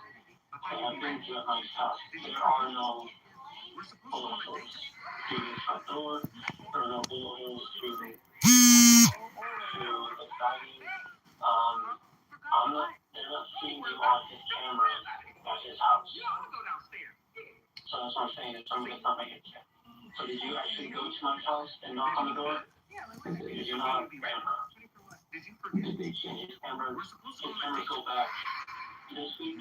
They go back last week. This guy came up with a crazy idea to prank his neighbor, put on his red shoes, and walked out into the snow. He started stomping carefully because he wasn't just walking, he was creating a trail of giant monster footprints. He filled the entire path with these scary tracks. People would think of these as loose in the city, but his wife said it's silly and he won't get more than 2 likes. This guy came up after a long day of work. He leaned against a post to rest, and something amazing happened. All the animals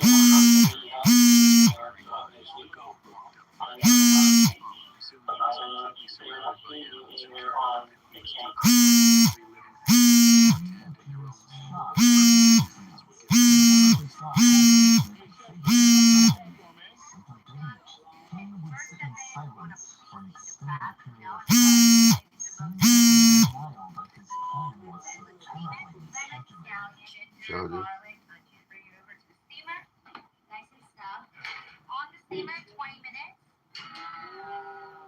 If they still have the footage, they should totally show me pulling up a parked along the mailbox.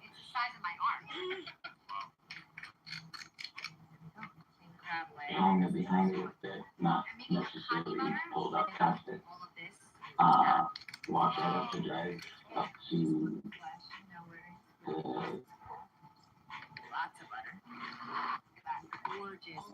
it's kind of tucked in between the stuff on the hill and when it goes into the house where the stone steps up. That no storm door. Okay. I'm just trying to give you a path so that you can see. And that was early afternoonish. I got there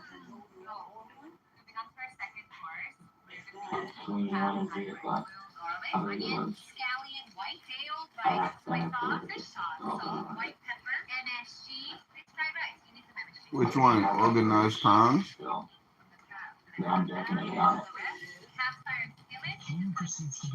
Yeah, that's what I used to watch on Peacock. Unnecessarily complex explanations like these are usually a telltale sign to the detectives that the suspect has drifted into a defensive state, looking for any validation that the detective is believing their lies. Agent Silverchick's note of this and begins leaning deeper, this time pressing Kay on his sister Cassandra and her potential involvement. Previously, police recovered and documented Bro, I wonder why they sending me all these credit cards.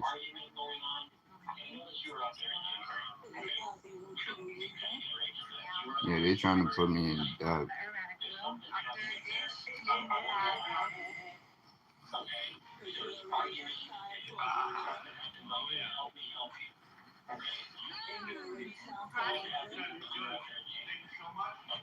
You know what's gonna happen? I'm gonna have $6,000 to use, and they'll get their money back after I sell sneakers.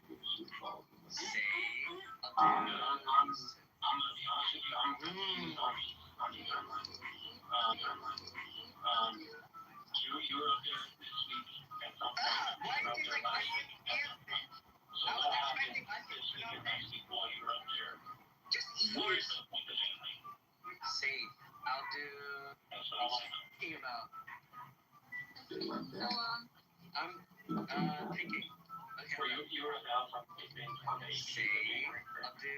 A kid named Jacob started tripping after eating magic mushroom gummies during after-school math club, so my teacher decided to make everyone pay. The next day, I pulled out some chips to work on a calculus problem, but she yanked them out of my hand. New rule: no snacking in after-school math club because of what Jacob did. She went around checking everybody's bags and confiscating all the snacks. She sat down and announced that this was Jacob's time, and pulled out her own. Yeah, that's not fair.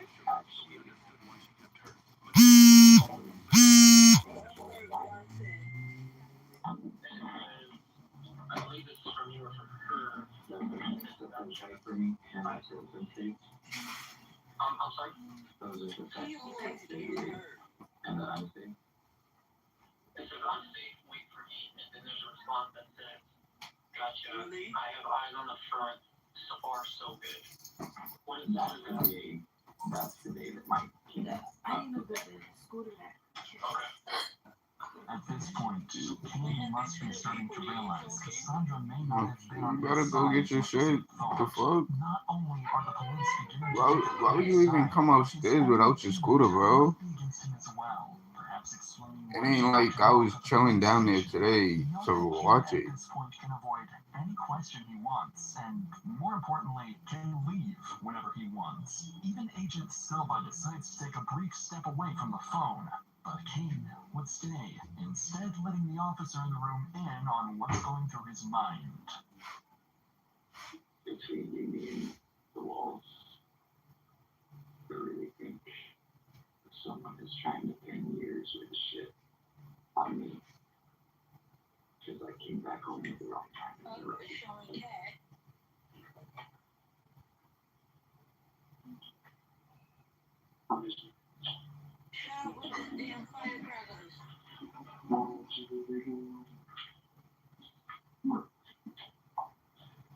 Of course you're gonna be sitting there. Shut up. It's just so that seems like a trustworthy detective.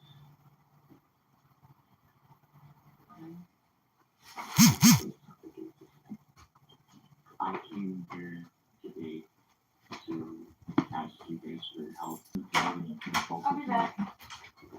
Alright, go get your stuff. Thank you very much.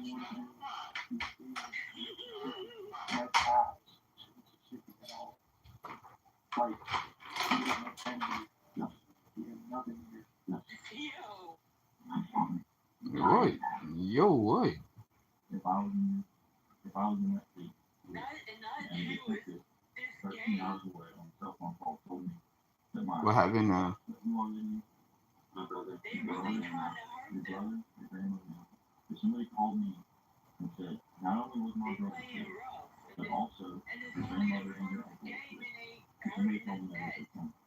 The Knicks? You know what I would be doing? I wouldn't be sitting there, staring at the wall.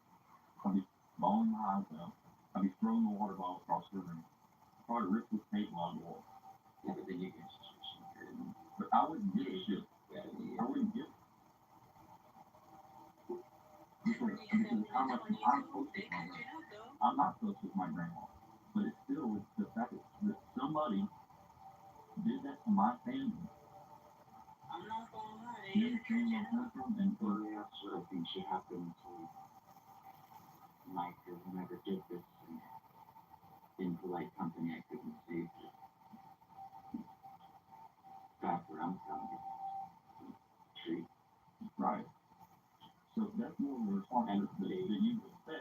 The issue I'm having is there's no emotion.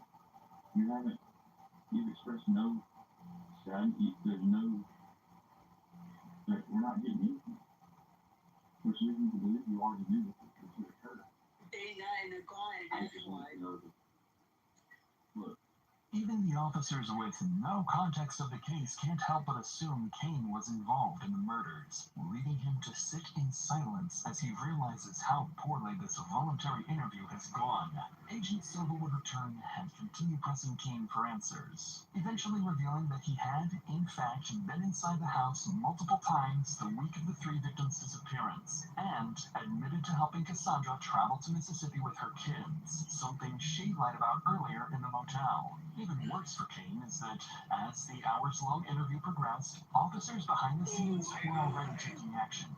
They were instructed to locate his uncle's stolen green Subaru, which they suspected Kane used to drive to Mississippi alongside Cassandra's own vehicle. After looking through surveillance footage and searching around the city, officers hit the jackpot and tracked down the missing car. Inside, they found latex gloves, .22 caliber ammunition, an empty Ruger pistol box, and most importantly, Kane's passport, tying him directly to the stolen vehicle. Now investigators have exactly what they've been missing: probable cause. And with that, Kane is no longer free to leave, and he's about to find out just how massively his attempt to clear himself and Cassandra backfired. Now you mind that. Alright, stop. Now you mind standing up real quick? Turn up to the third-time sheriff's office, alright? 1 hour jail, alright? You too. That's the work this way.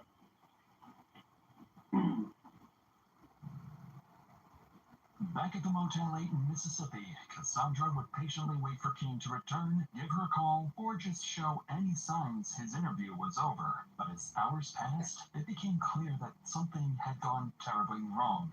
Growing worried, Cassandra packed her bags and fled alongside her children, making yet another 1,000-mile drive back to New Mexico. Detectives keep tracking her phone signal until it finally stops at her parents' house. By this point, investigators have more than enough to justify Cassandra's arrest. But one critical question still remains. Was she directly involved in the murders? And if so, to what extent? Because of that uncertainty, officers make a deliberate decision. Rather than moving in aggressively, only 4 investigators go to the house, keeping the encounter calm and cooperative. Their goal is to interview Cassandra on the property and, if possible, apply enough pressure to turn her against Kane. If they can do this, they'll be able to pin both Kane and Cassandra against each other, forcing them to incriminate themselves. Right, daily beef with we can get a sheriff's office in the part of that deal. Okay? No. So there's not 100 of us today, there's just 3 of us. Do you want me to start from the beginning from what I know? Or do you want to ask me the questions first? No, I'm going to let you tell your story, and just so that you know, you're not under arrest. You're free to leave whenever you want to leave. We came to you because we talked on the phone earlier with the detectives. And what I told her is she needs to stop overthinking everything. She's trying to be a detective herself. Because she's seeing all this stuff and she's trying to put pieces together and knows that he was lying to her about things. So just start at the beginning and tell it like he told us. So I wanted to apologize to you because whenever I spoke to you the last time, I wasn't thinking straight.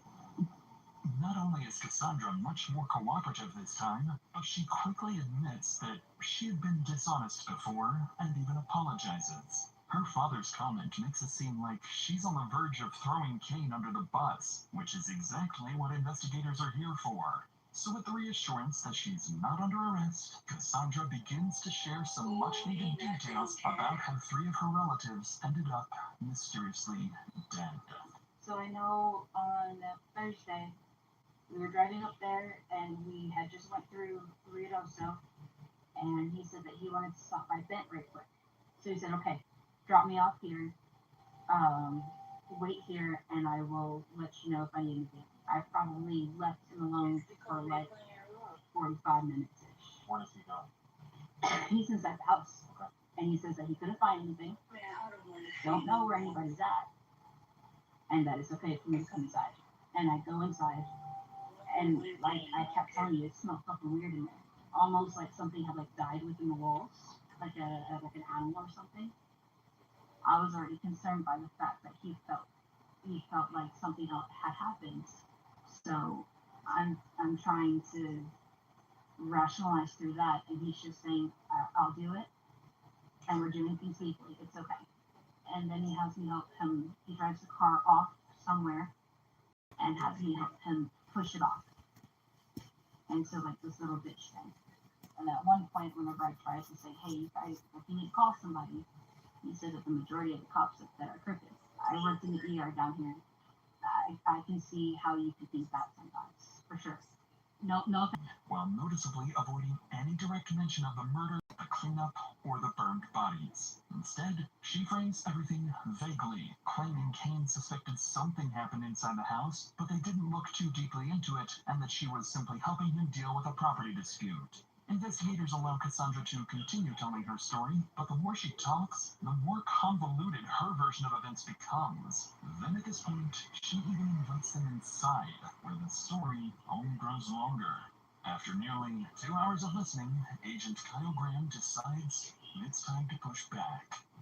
So now we're going to get into my portion, okay? I don't know, there's been probably a team of 15 of us on this case. So we know a lot of stuff, we know everything about that property. And some of the stuff that you're saying does make sense and does add up. However, some of the stuff that you're saying doesn't make sense to me and doesn't add up. And quite frankly, I don't think some of it happened. But I will tell you right now, I don't feel like Kane could have done everything that he did alone. And I think he included you into a whole mess of a situation. I don't believe that you killed anybody in this house or on that property. I strongly believe that. I don't think that you had any part of murdering people. But I do strongly believe that he fucked himself and he needed help. And you're a helpful person. And he put you in a shitty spot and said, help me. I need help cleaning this property. I need help cleaning all this blood up. And I need help getting these fucking bodies out of this house. But now's your chance. I'm giving you the opportunity. Because I'm telling you right now, I have all that I need. The game's up, the game's over. Okay? This is your opportunity and your chance to tell me what did he make you do? What did he ask you to help him to do? All I know is that he wanted me to empty the box, like the headboards, the couch. But You know there's no blood on that? Think about where you answer that. Not the side that I picked it up from, no. All I did was he asked me to do it. But you understand, all you did what he asked you to do, it's too late. You already helped him. That's already a crime. It's too late. So, correct. So, and it wasn't until after the fact that I sat there and thought about it, because he said that everything's done that way. So the charge is already there. There's not going to be any more of. It's not going to get any worse, other than you just telling the truth of what happened. You ain't got a lot of me. That's a second-degree felony. Yo, I'm really in the mood to make some music right now. I ain't gonna lie. That my worth beat, I'm ready to do that. Get that out the way. Feel me? She asks to step outside for a smoke, and this is where she finally gives detectives a small piece of the truth. Like I said, We'll pay you. I went out there. At least it's super short. You know, certain beats I don't be playing on, so I usually do these when I'm watching Netflix or just hanging out with your house. Now this tip is one of my favorites, and it's the easiest way to earn money. Signed up for detectives and job interview. I didn't sign up for him to do this. You know, I don't know what to believe. I just know that there was a mess, and then there was a lot of illegal shit. Lots of illegal shit. what else did you help clean up inside the house? Besides the blood?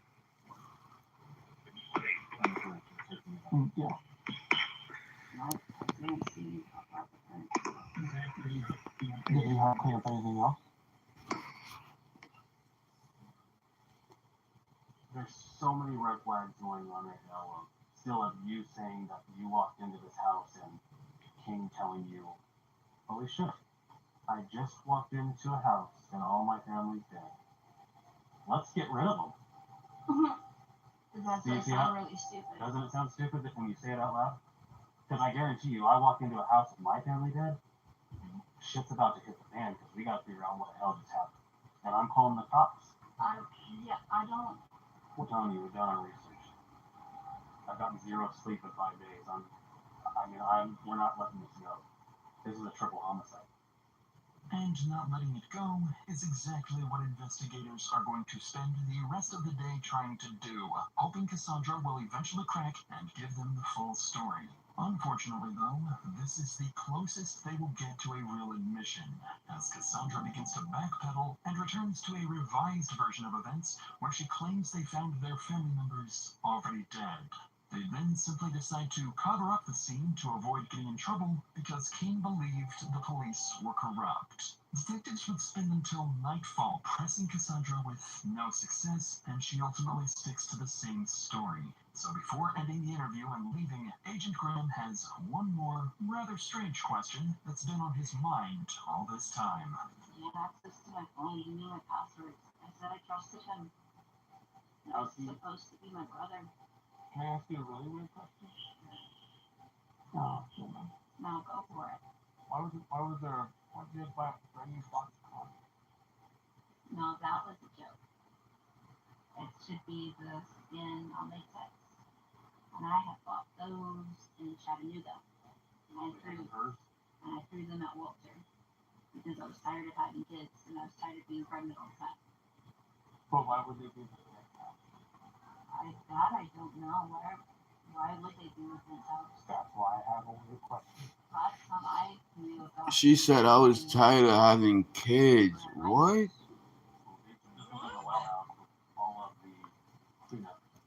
He told me that there was a possibility that Karen wasn't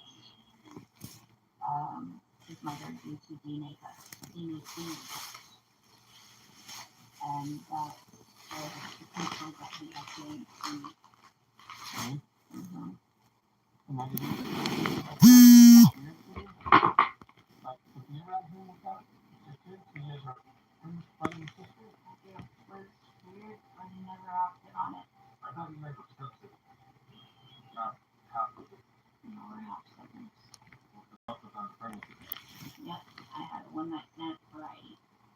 And I didn't start my period on time. And I panicked, and I overthink, and there should be 4 of them. The detective's tone makes it clear they aren't convinced, suspecting Kane and Cassandra are hiding important details about their relationship. By now, though, what investigators came here to do is partially successful. Even though there's still no direct admission tying their suspects to the killings, Cassandra has implicated both herself and Kane in the cover-up. Because of this, Cassandra is officially detained and brought back to the police station. What exactly was said during Cassandra's arrest remains unknown, but the pressure appears to have completely broken her. In the hours that followed, she went on to further incriminate Kane, seemingly doing everything she could to distance herself from what happened, no matter the cost to him. A betrayal that would later come as a complete shock to Kane. All I knew was that I had PTSD from the last time we saw cops. Because there was my blood all over the floor, and I had to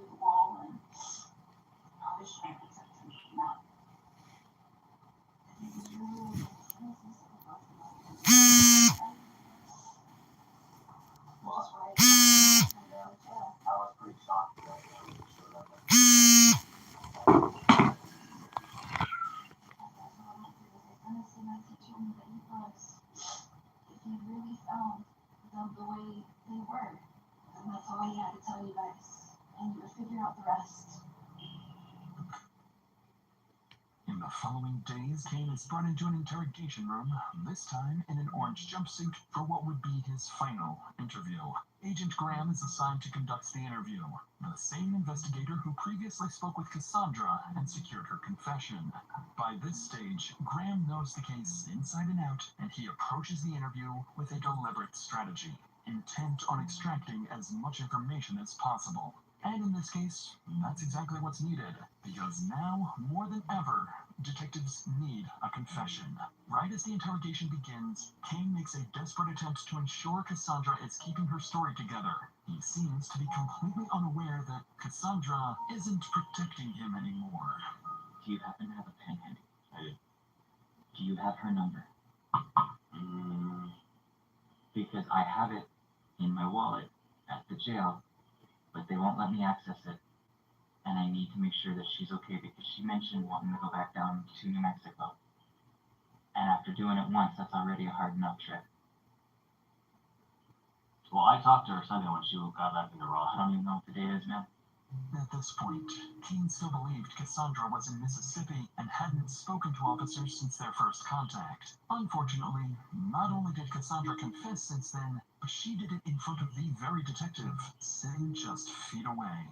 So, I talked to her on Sunday. I traveled to Roswell when she got in. I talked to her for probably, I don't know, more than 2, less than 4 hours, okay?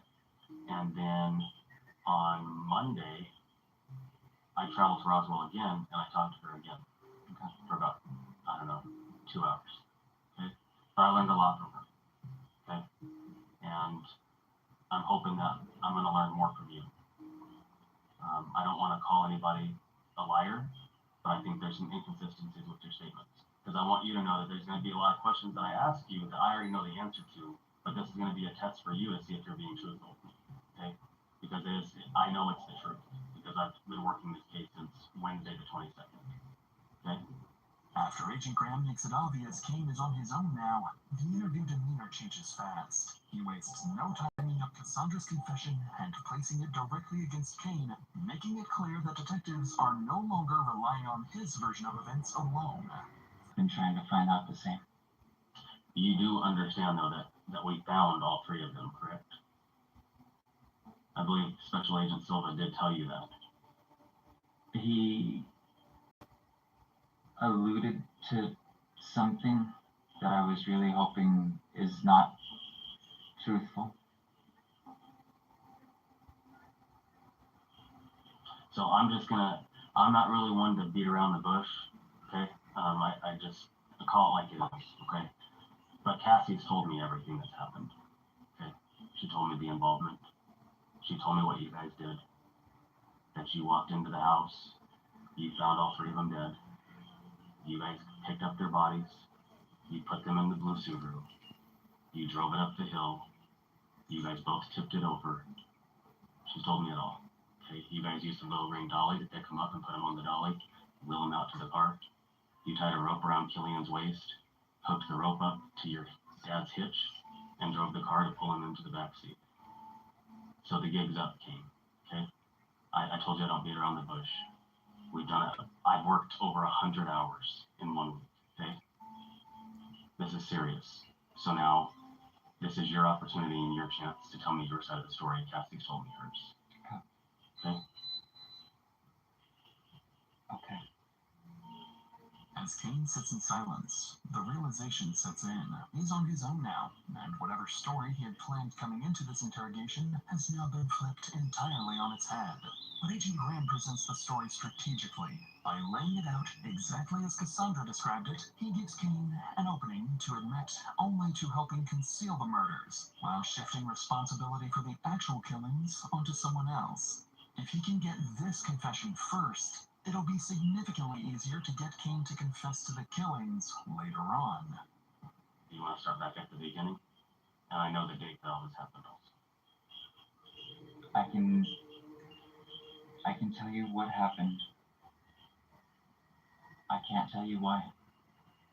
I don't know. I was trying to find out about your crime scene, and I'm sorry for that. Is everything that I just said, what Cassie told me, is that accurate? To a degree. And what isn't? When we went to the house that day. And it's just you and Cassie? Yeah. Not the kids? No. There's a witness too. And who is that? The mailman. He can attest to this. Like the postal man that drives and delivers the mail in the mailboxes? Yeah. Okay. Yeah. We had gotten there just before him. He went up. I told her to hang tight for a minute because that meant that everybody would be awake. And that was kind of looking hopeful. Killian was up and moving about. And I knocked on the door. I told him, hey, you just missed the postman. And he was real fidgety. He was scratching his head a lot. He was irritated. And I told him, hey, I got some good news. Everything's moving along the mortgage company. We're looking to move in, and we ought to be all set by like the end of the month. Everything should be good. They got my processor. And then he went back, and I heard like through the bedroom. My Uncle Vic was laying in his doorway with a gun in one hand. His other was like shaking, just kind of like floating there. And Megan was across from him. I don't know why. I don't know who shot.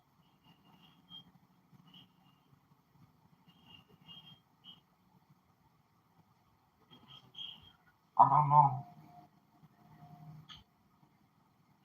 So where... I'm sorry, Kane, but I don't mean to be an ass, okay? But I know when you were going down this road that that's where you were headed, okay? That one of them did all this. The evidence... They both had guns. Kane and Victor both had guns. Killian, sorry. They both had guns, and they told me there weren't any left in the house. Where are they? You and Cassie were the only ones in there. So what'd you guys do with the guns? Do you see that I've been doing this for a long time, okay? I'm not dumb. This isn't my first homicide, okay? Kane falls directly into Agent Graham's trap, confessing to concealing the bodies and giving a terribly thought-out lie about who committed the murders. But Graham doesn't stop there and begins pressing further, letting Kane know that nothing he can say at this point will dig him out of his grave. I'm not gonna lie to you though, Kane. Like this was a pretty tough one for us. This took a lot of time. This is the most that we've ever spent on a case, by the way. This is the farthest we've been to investigate one too.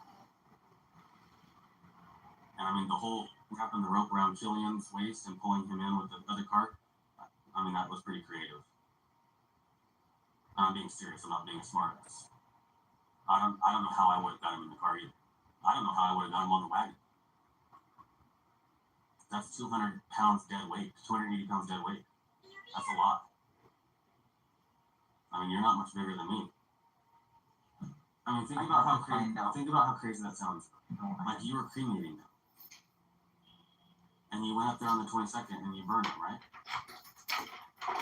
After you and her put chain link over the top of the car with the little camouflage cartoon and all the sticks and brush covering. I didn't try to offer them a cremation. I mean, that was nice of you. But I didn't hurt them. Because the rest of the family didn't get to say their goodbyes. There aren't enough of us left.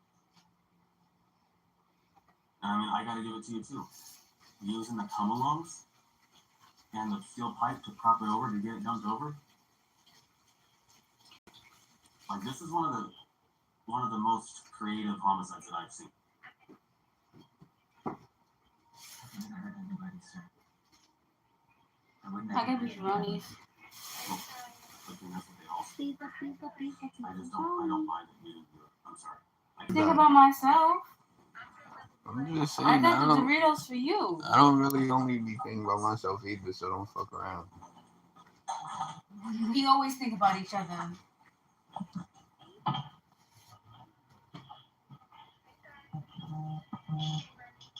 My next question is, are you going to sign a waiver of extradition to go back to Mexico, or do you want us to have to get a governor's warrant?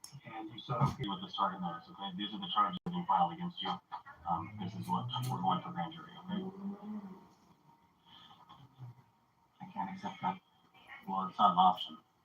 These are the charges coming against me. Yes, sir. These are your charges. Clearly, Kane doesn't seem to understand the law, and he'll be fighting the charges regardless of whether he accepts them or not. On paper, Kane is charged with an array of crimes, including arson, aggravated burglary, and 3 counts of first-degree murder. Additionally, Cassandra would be officially charged following the interrogation, also getting 3 counts of first-degree murder, conspiracy to commit murder, and tampering with evidence. In the weeks that follow, detectives and prosecutors begin assembling the full picture. The blood patterns inside the house, the cleanup supplies, the burned Subaru, the shell casings, the clothing, the phone records, and Cassandra's own statements describing the disposal of the bodies. And after countless sleepless nights, investigators believe they have finally pieced together what happened.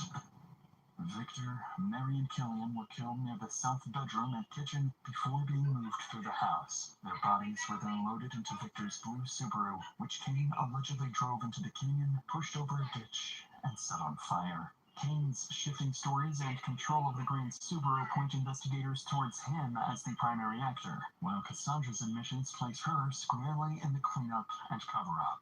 Detectives see Kane returning from Canada as the start of a growing grievance over what he believes is rightfully his. 22 acres of family land. They allege that a dispute over the property motivated Kane, and that he drew Cassandra into a plan to cover up the deaths and claim control of the land.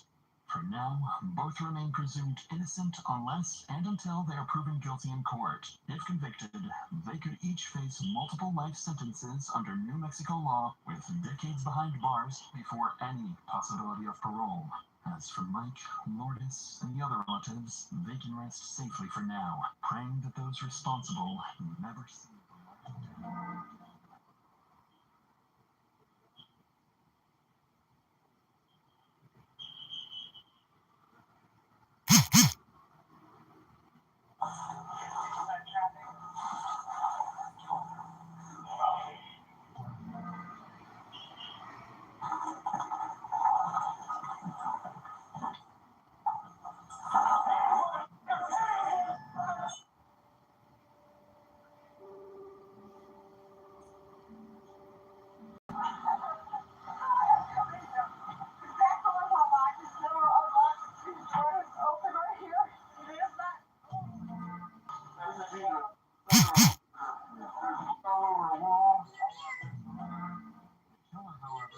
Nowhere to be seen, and every witness they had blamed somebody different.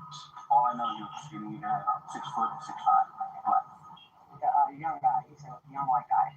Hiding out before they killed again.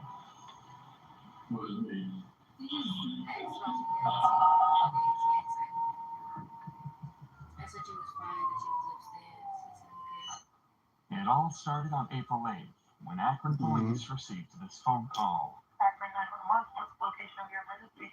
Oh my gosh, what is happening?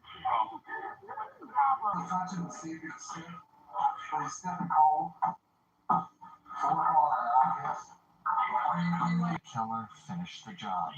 The majority of the cuts were to his head, neck, and upper body, but there were a few wounds on his hands as well, indicating let's see what Beagle Live is about while I'm on YouTube Live. I just want to see something. You used to be on that when you was living on Milford. I used to be like, what the fuck? Why your phone keep making that sound? Shit, we trying to go to sleep. I hear, Beagle! What the fuck? Let's see what this is about. Someone goes in there looking for something. Like all the counters here are open. Who does this? Oddly though, nothing seems to have been displaced or stolen. Something very strange is going on. So the cops turned to the person that discovered Benny's body, Sarah Evans, who had some crucial information that would start to spiral this case into a complex mystery. Was it the back door you found open? No, the front door. When I come back to Missouri, this door was locked. Okay. And when I called you, when I come back up, the front door was unlocked. Okay, so you actually here this morning at 11:30, and you spoke to him then? No, I didn't see him. I thought he was laid down taking naps from drinking. And then you came back a little bit after 1, and that's when you found the door open. Yeah, it was unlocked. Okay. The back door is unlocked too. Because he usually keep his doors locked? Yeah. Okay. And that's why I never seen the stand over the dog in the chair. Detectives then asked Sarah if she could think of anyone who had any issues with Benny. That's when she mentioned two brothers, Justin and Johnny, who were often seen visiting Benny. Sarah also told them that they had ongoing problems with Benny and were sometimes seen fighting with each other. In fact, their most recent argument resulted in Benny chasing them off his property with a shotgun. Justin also had problems with drugs and was always on the lookout for a way to make money fast. So it's rumored that he'd stolen something of Benny's and pawned it, causing all these arguments. The drug addiction, history of exploiting Benny, Yeah, I have two of them. one incident just days prior meant that police figured they finally had their suspects. That's when Sarah mentioned a suspicious vehicle that had been Bro, I'm not really worried about the plates. I could worry about the plates over. That was up through here. Earlier today, morning I guess. Instead of west, they come back. I don't know where the So you gonna put them in the bin? Hmm? So where you gonna put it?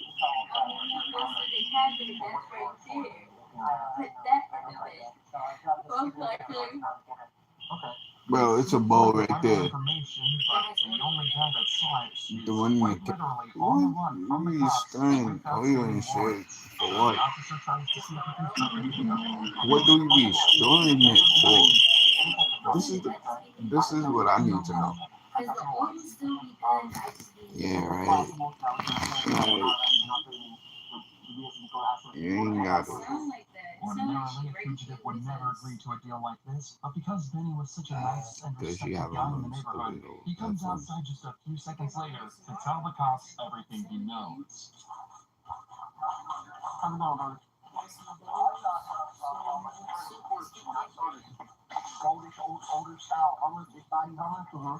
Speed away from over here. I didn't hear no noises like gunshots or anything. Okay. How about what time was that? 10:30, 11-ish? Maybe 12? I was up there at 12. No, it had to be like... I was up there at 11:30. Okay, it had to be about 10:30 or something. Okay, so between 10:30 and 11:30. I heard her screaming about something and all this. So we discovered that. I've not seen that vehicle. You've never seen that car around here or nothing? Did you happen to see who was driving? A white male. Okay. Blondish, short man. Short, kind of crew cut like this. Okay. Yeah, so can you send me 180? Okay. I mean, most of the money is going on our clothes anyways. Right in between Sarah's two visits to Benny's house, the exact window where Benny was murdered.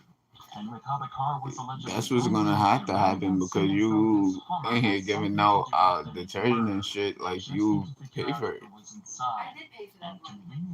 So where's mine? You just didn't buy it. We finished yours. Remember, you were low at yours and like, oh, I'm gonna go get some of this, that, and the third. I came back with that stuff, and I put the rest. Guys, there is 2, 4.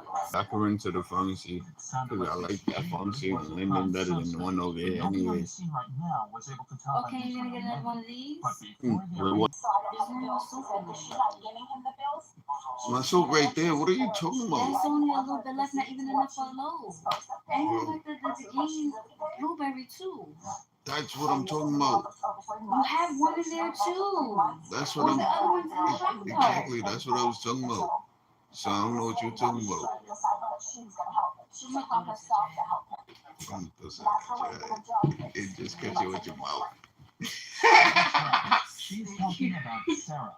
Apparently, since she's taken over paying Benny's bills, they've all either been late. Where do I be coming? I'll be right back out.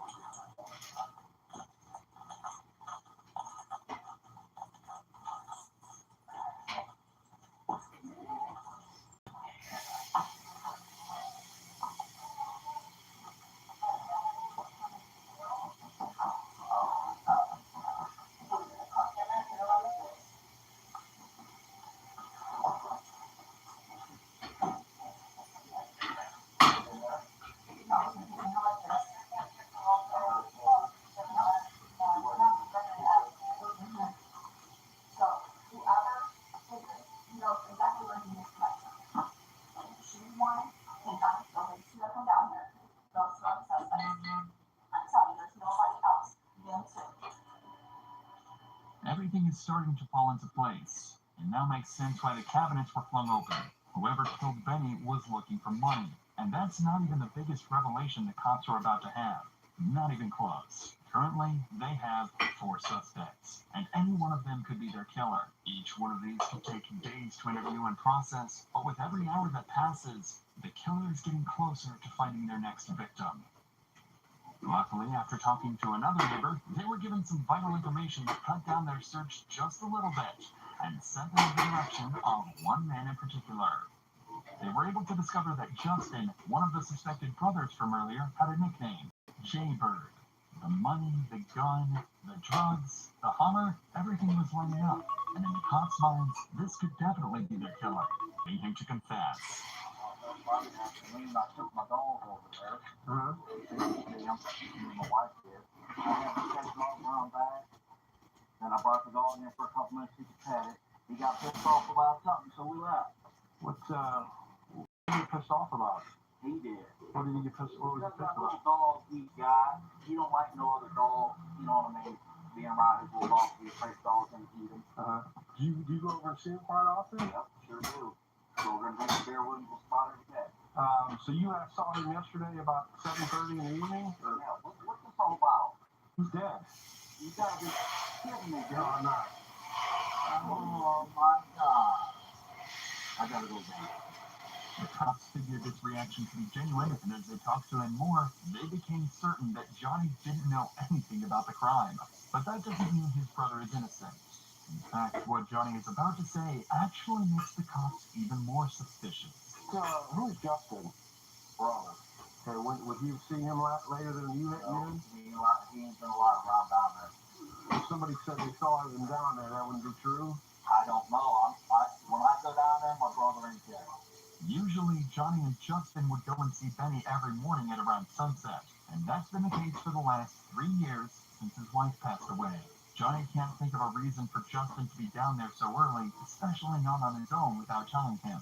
Johnny was even able to provide some extra details about the disagreement they had recently, proving to the cops just how heated it had gotten between them. He told me, away from my house, don't you ever come back again. He said, I've loaned you money 4 or 5 times on this bull young stuff that you bring me. I'm on a fixed income here. I can't just keep giving. He's physically Christian? Oh, yeah. By this point, the cops had already heard all they needed to hear. 19 hours later, they stopped down Justin and bring him for interrogation. Justin was left in the interrogation room for about 45 minutes before the interrogation began. This is a tactic used, among many others, to make Justin feel as uncomfortable as possible.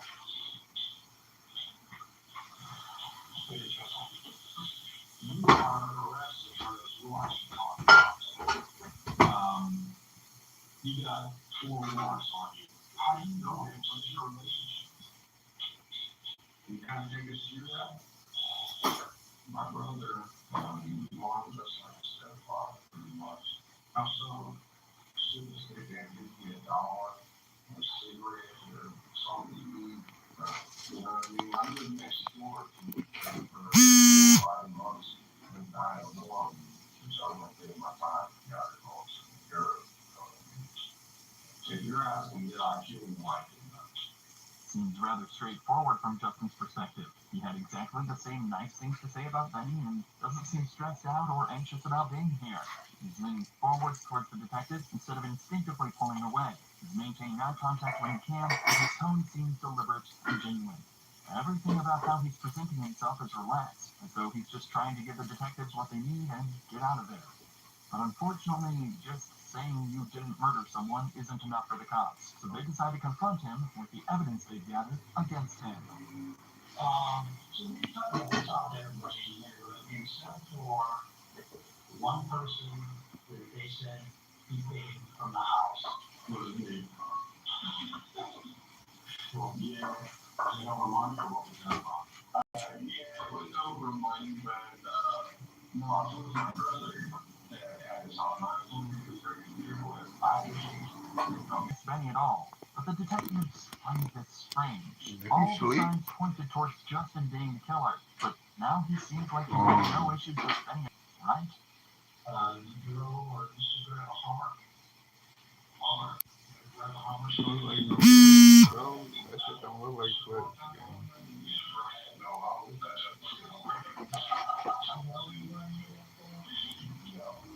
If you watch any interrogation where a guilty suspect is confronted with a piece of evidence, their reaction is always very This shit quick and look short. like it just They came out try and the deflect crusher. it immediately by saying no and explaining exactly why that could never be the case without showing a hint of emotion. Justin is an ex-convict. That's how I know that my works very clips and convenient people jobs clips jumping don't from look the place to same, place. gang. He doesn't need to explain why he doesn't own a $40,000 SUV. His facial expression when he's asked, alongside the way he laughs and jokes naturally about the concept, is enough to tell the detectives he was telling the truth. They still didn't want to discount him completely as a suspect, but they did figure that if he wasn't the killer, he might at least be able to help them out. So they asked who he thought might have been responsible. The killer was someone they were very familiar with, Sarah. She knew she took bank card to the bank, food stamps. That's what my brother was telling me on the phone the other day. And he thinks that she might have something to do with it. So if I pointed finger, I'd probably check her for sure. Of course, he's that day too. Anybody in that neighborhood, anybody have any problems with him or giving off time? What's called down the street? Who's that? I'm trying to think of her name. She lives down from the end of the road. She'd go over there, take his money for bills off of the corner store, and of course pay on all his bills. Well, come to find out, she ain't been paying the full amount on your bills. She's been only paying half. And I went over there one day, he said, after all I've done, he found all of it, you know. He said, look, you're a thief, if you're out of my house, don't ever ask me for another night. Quickly, the cops are starting to realize that Sarah wasn't the wonderful, trusted member of the community that they assumed she was. Now, 3 people have claimed that she was exploiting Benny's trust to steal his money, and all are saying that she could be the killer. To make matters worse for her, she's also the only person left that knew about his money stash in the coffee can. Things are getting extremely complex, and the cops have already worked tirelessly for days now. And the problem is, the longer this investigation goes on for, the longer the killer is on the loose, meaning the higher the chances that they might kill again. So now, 6 days after Benny's murder, detectives bring in Sarah for an interview. It was imperative that they either catch the killer right now or get new information that brings them straight to them. If they don't, then they'll have no suspects, no leads, and a murderer at large. Call 911 because we understand that they well,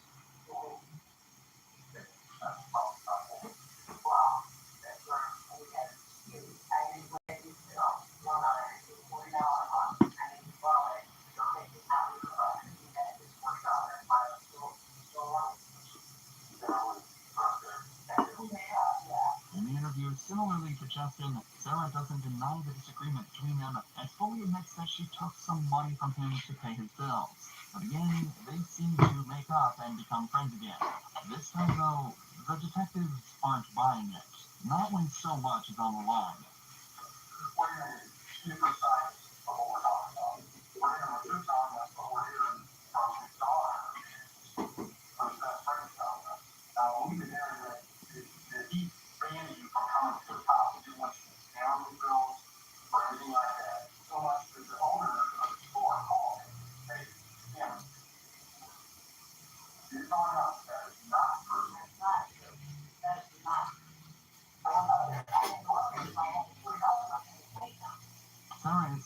bill she took from Benny was $40, and she even paid it back. It'd just been blown out of proportion as she wasn't able to get in contact with Patricia and Johnny to clear her name again. It's suspicious, but the detectives aren't going to get anything more out of her on this front. So they decide to ask her some more background questions. Usually these don't end up solving the case, but this time, one of their questions provoked an answer that seriously piques their interest.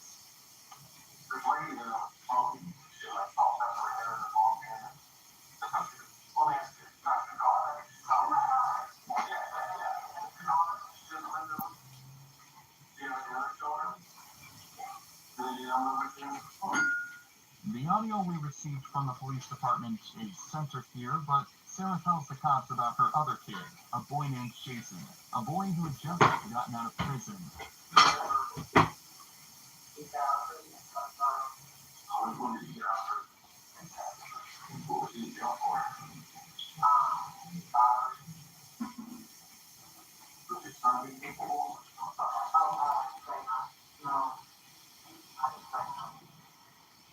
According to the detectives, when they asked this question, Sarah tensed up and seemed extremely closed off. She inhales sharply and her whole body jumps when they bring up this possibility.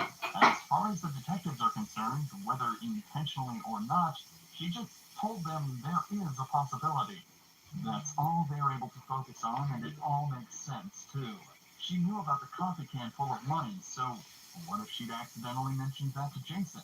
He'd just gotten out of prison for robbery, and it made complete sense if he saw Benny as an easy target and decided to try and steal his cash. That could even explain the Hummer, too. It was a nice car that Jason might have jacked and used to get in and out of the scene quickly. Instantly, the hunt for Jason began, but no matter how hard they tried, he just couldn't track him down. But that's when some new information came to light. Information that would change everything. An inmate of the prison Jason was staying at had contacted police after hearing about the crime, claiming that he knew who the perpetrator was, and promised to reveal it to them in an interview. So I'm told you told one of the deputies you got some information about homicide? That's about the old guy that's dead. Yeah, his mom party, and then I heard him and his mom party on the phone. It wasn't really going far. The inmate said he'd heard Jason and Sarah talking about the murder on the phone after Jason thought he hung up. The cops now had to find him as soon as possible, before he got the chance to kill again. But, unfortunately, they were already too late. I could believe survivor Canty. Hi, my name's George Bailey. I'm down in Florida now, but my father's still up in Akron. We haven't been able to get a hold of him, and some of his neighbors got a hold of him today. They haven't seen him since Saturday. They said there were some people over there they didn't really recognize. Alright, so we have it, and we're gonna get him over to check it out, and then we can give you a follow-up call. Police quickly initiated a welfare check on George's father, Gary Ballas. When they arrived, they knocked on the front door. Receiving no response, the officers forced entry through a side door.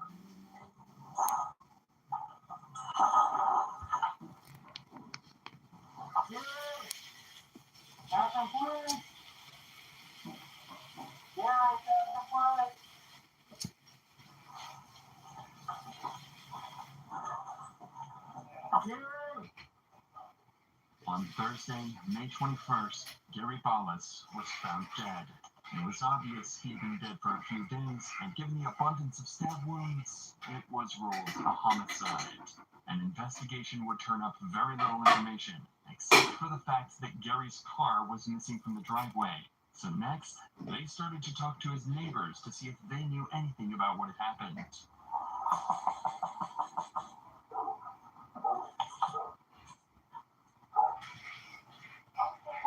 Police. Wonder if I can talk to you a couple seconds about your neighbor behind you. The last time you saw him. Was anybody there with him? He came over here. Oh, yeah? What do you say? He came over 6 hours. Purple one? Did he have a car there? I don't remember.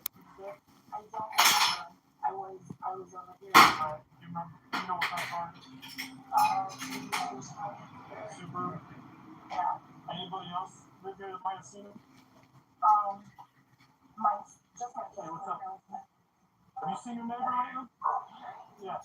No, last time I saw it, The car was there when she took the car was over. Do you remember? A week? You want to step out of here? So Gary,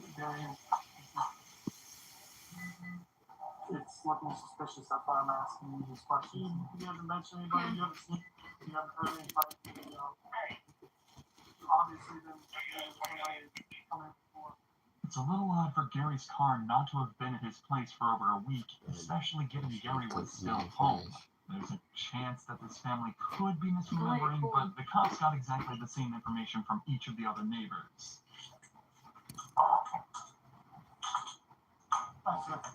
Sorry to bother you.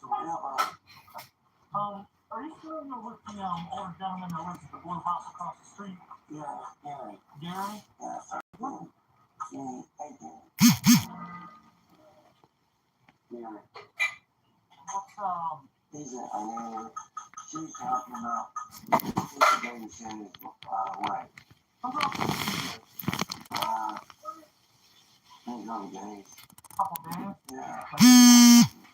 You remember what day that was? That's last Thursday. Yeah, that's Thursday. I was not on Monday. Visitors over somewhat frequently, but they never used his car.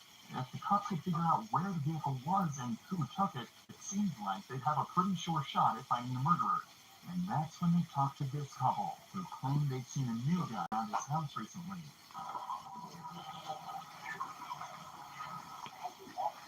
Excuse me, have you ever been over to talk to you guys yet? No. Okay. No, I told the kids that we left family in my room. What did you call him yesterday for? Because I haven't seen some service. I seen the lead sound of my phone. You haven't seen some Saturday?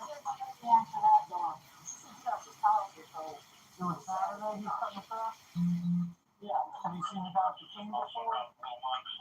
Well, never seen him before. Was he white or black? You said he's younger? Yeah. His car wasn't there? No. So I haven't been there for Sunday. Okay.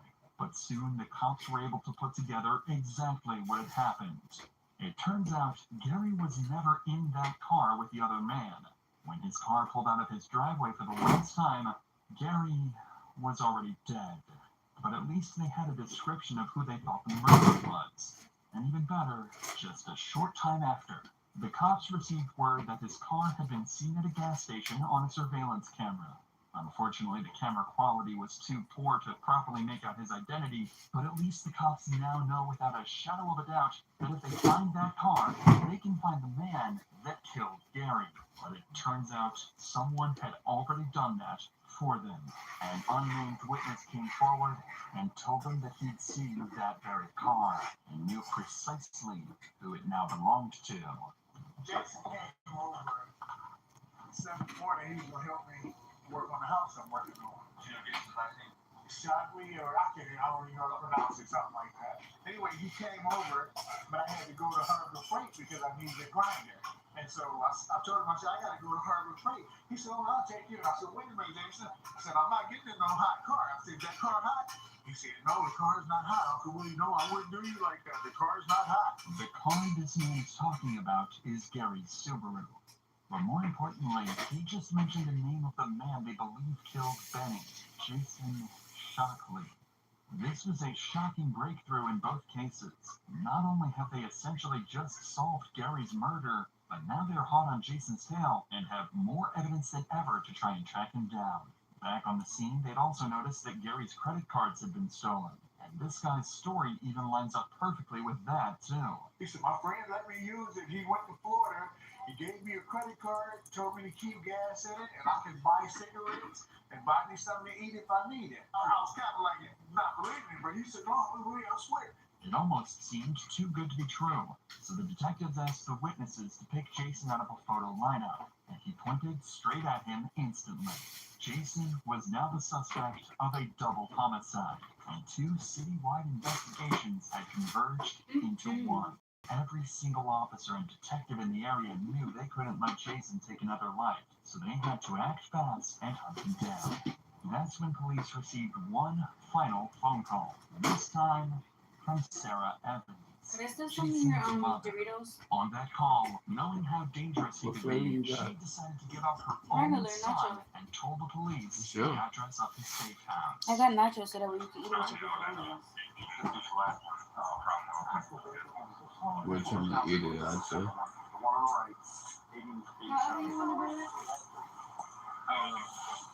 I'm gonna eat some after.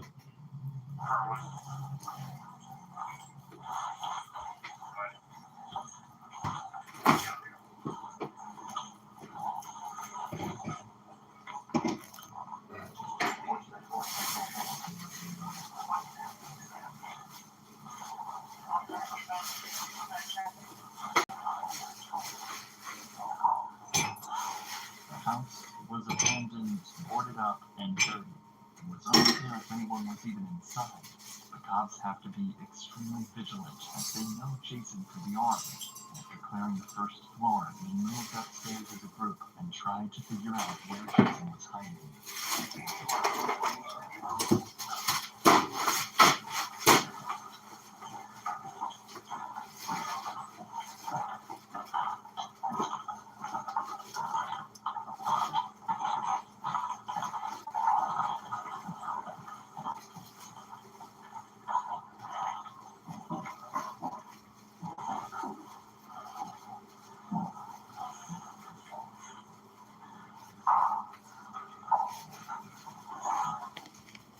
Only one of the ones was fully clothed.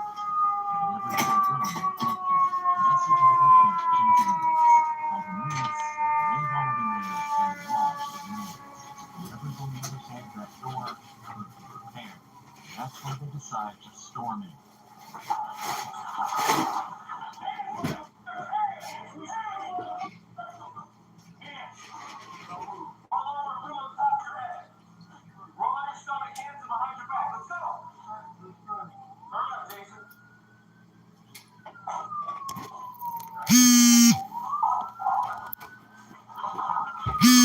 Threw her own son under the bus. Wicked. Thank you. Before you said, it's my job.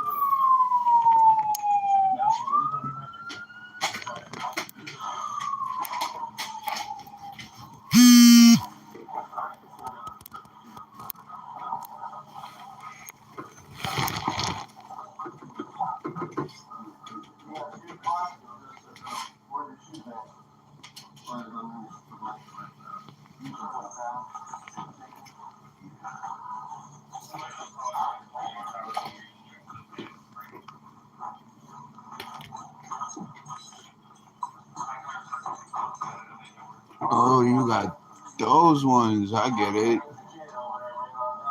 Yeah, I'm definitely eating those with my food.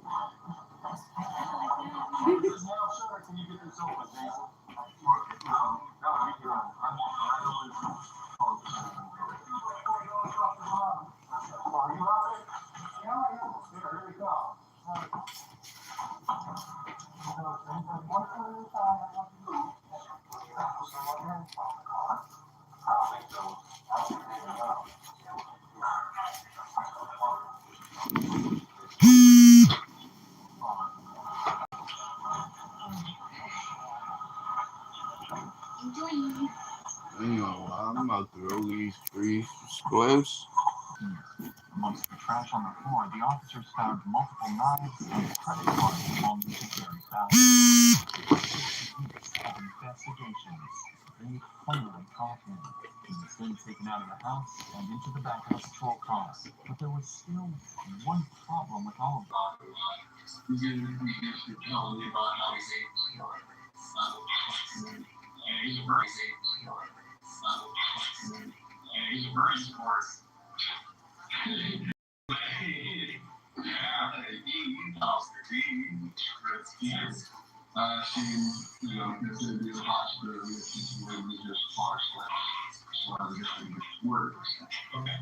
You know, you get you all that kind of stuff. You'll be really, it's like you can use your spot and stuff. Right. It's like, I'm gonna be like, it's like, I want to see you, I want to see you, I want to see you do that. You know, that just got out of prison. So how can you get out of prison? And I've had this for a few years. What have you done? I've known Gary for almost 9 years. Oh, wow. So you did in a long relationship. I've stayed a night or two at his house before. Oh, yeah. Everything up until this point is mostly the truth. He did know Gary and he had spent some time with him recently. But remember, he was found with Gary's stolen credit cards in his stolen car just days after he was murdered. This is shaping up to be a textbook interrogation where the detectives will have to catch him out in various lies in order to extract the truth. And they're about to start that process immediately. Jason, tell me what happened. We tell you what happened. I have people that you you've been deceased since about the same time you see them. You guys are credit cards. You tell me what happened. He told you he lives with his car. Why would neighbors and his son and something do on his spot? Yeah, that's one. Then that's what we're doing. Plus, all that is not going to come It's not exactly. He's claiming that Gary had lent him his car for work and had used the credit cards he'd left in his car to just buy a few cigarettes. But clearly the cops don't believe him. In fact, this entire questioning segment about Gary is more of a formality. They have much more evidence about this crime than they do Benny's. So their plan is to try and have him confess to Gary's murder, so that confessing to Benny's doesn't seem like such a big deal. It seems like a clever strategy, but it won't work if Jason simply refuses to admit to anything. Wouldn't you agree with us? It's kind of weird that you're the last person. Yes. I find that weird. I see where you guys stand with it. But at the same time, I'm not jury. You heard your story about a man who loaned you his car, who has been known not to loan his car to anyone. His family says, his neighbor says so. Because if you don't know yourself, this is really bad for you. When confronted with the cold, hard facts, something changes about Jason. He loses his confidence, he's fidgeting with his hands to try and distract himself, he avoids making eye contact with the detective however he can, whether it be looking down at the table, up at the ceiling, or even at the wall next to him. He almost looks ashamed, and that's no illusion. Pay close attention to what he does next, as it marks the beginning of a startling confession. You did wrong, and the judge, and this is what happened, and everything else, the judge takes us to the judge. That it showed. You want me to turn it off? Stop. I'm not erasing anything. I'm erasing the first one. I'm not erasing nothing evidence. I can't do all the first one to say. I'm pretty much first one. I'm going to tell you what this was. Okay, it's completely off. Jason thinks that audio recorder is the only thing recording what he's saying right now. Somehow he doesn't realize the camera in the corner also has a microphone built in. So now that the audio recorder is off, he thinks he's free to say whatever he wants.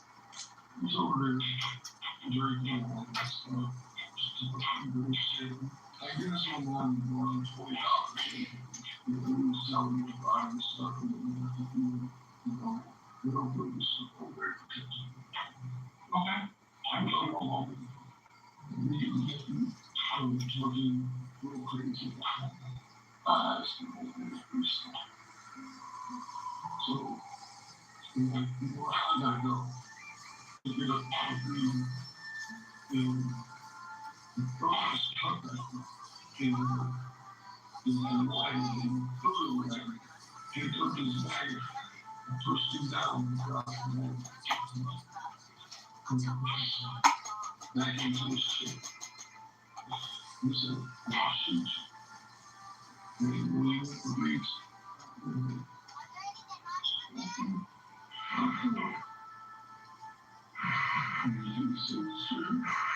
was a textbook confession, and the cops did an incredible job at helping him through it and making him feel comfortable. The thing is, they know this still isn't the whole truth, but it's all they need for now. Later in court, what matters is that he admitted to it in some respect. Now they can switch gears to Benny's murder. He's not going to make that one as easy. You probably are going to prove that you did Benny. And your dare survive here. Just like to take the communities of two cases collecting here. No, you're lying about the cases being similar. Despite just being finessed into admitting to murder, Jason suddenly thinks he's the smartest person in the room. The cases are almost an exact mirror of each other, but Jason thinks... No, she knows for a fact that I didn't do that. I'm not talking about Benny. I'm just saying. Your mom's looking at her opinion, uncomfortable, something what we thought you were talking. We talked about. She's freaking out. And as far as me asking her if I thought you did it, no, hell no. It was no. Jesus, you see what? Listen, okay? I done told you about being here. But this shit about Benny was not me. And despite all the pressure the cops put on him, this is the story he stuck to. It seemed he thought he could maybe convince a jury of one self-defense charge, but two was simply too suspicious. But that didn't matter, as the cops figured they still knew exactly what happened. Jason knew Benny through his mother, and had heard about the coffee can of cash. He broke in one morning, and in an attempt to steal the cash, accidentally waking Benny in the process. They started fighting, and Jason, fearing he'd call police, stabbed him multiple times. Eventually, Benny crawled out to the hallway, where he bled out. They also started to discount his story about getting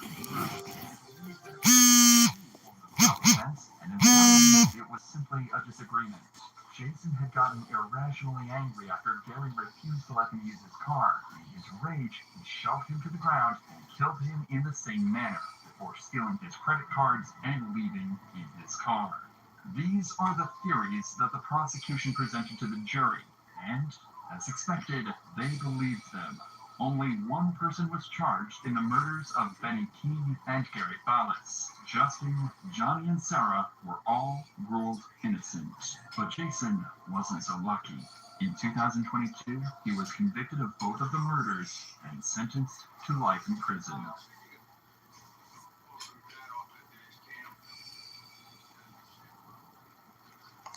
Real humans, totally real reaction to finding out her son's dad has been murdered by gunshot to the face. And I'll tell you, some bad news. Your ex-military visit or something? I just called my son's dad. She took the lighter with the donuts on it and left it right on the sink, right? So it get wet up again. What? How? What happened? No, I have it over here. In the face? Where? On his personal hours. She was working today? He doesn't... Yep. She was working. So she left the shower. Oh, well, there you go. She's not a suspect. She didn't even know he was working today. Send her home. Unbelievably dumb. She's such a bad actress, but she really believes she's doing great. Man, was an immediate suspect, as court records showed that Jason had filed a request to modify his parenting time with his and Devin's son just 2 days before the shooting.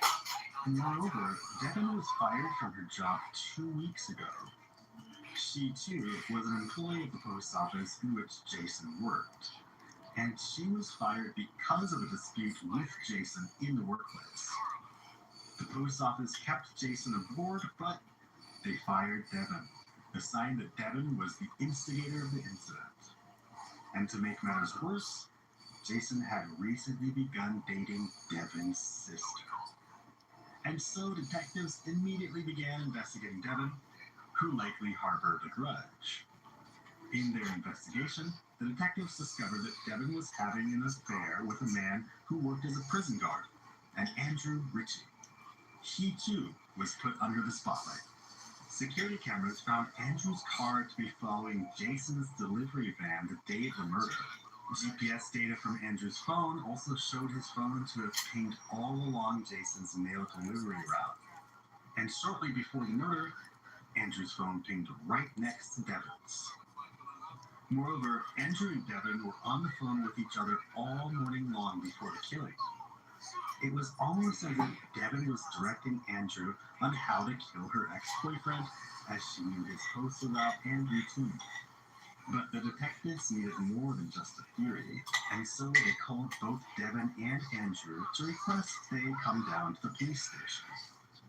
Both played dumb at first, but ultimately agreed. We will watch Devin's interview first, and now for some behind-the-scenes info for context. According to my interview with Detective Desmond, undercover police were assigned to follow both Devin and Andrew after they had been requested to come down to the police station. Detectives believed that there was a possibility the suspects would flee, and so they were tailed. Devin had agreed to go to the police station later that day, but she went about her daily errands until then. And as the undercover cops followed and watched her, they noticed Devin go about life as if nothing were wrong. She met people, she chatted happily. There were no outwardly postal detective. But as these two detectives had different interview philosophies, I need to know what's happening because nobody's telling me anything. Okay. Fair enough. I don't know what's happening either. I just got here as well and just told them to walk you in. So I'm sure they're bringing somebody down. We're going to tell you what's going to happen. Do you want to take a seat for a second? You can say Shannon if you'd like. Okay. It sounds like somebody's coming here in just a second. Let me somebody's on their way. So I'm sorry, I'm just a meeting person.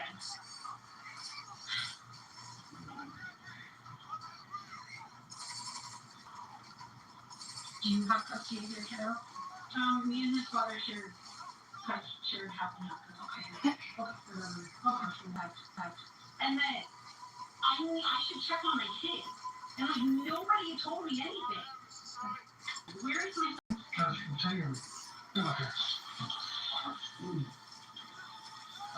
You're Devin? Yes. Am I pronouncing that? Yes. Well, Steve, you can call me Steve. We kind of step back here a little bit. I'm going to tell you some bad news. Your ex-boyfriend, is it? I just found it on that. Okay. We weren't gonna marry, but He died. Something, something off the show.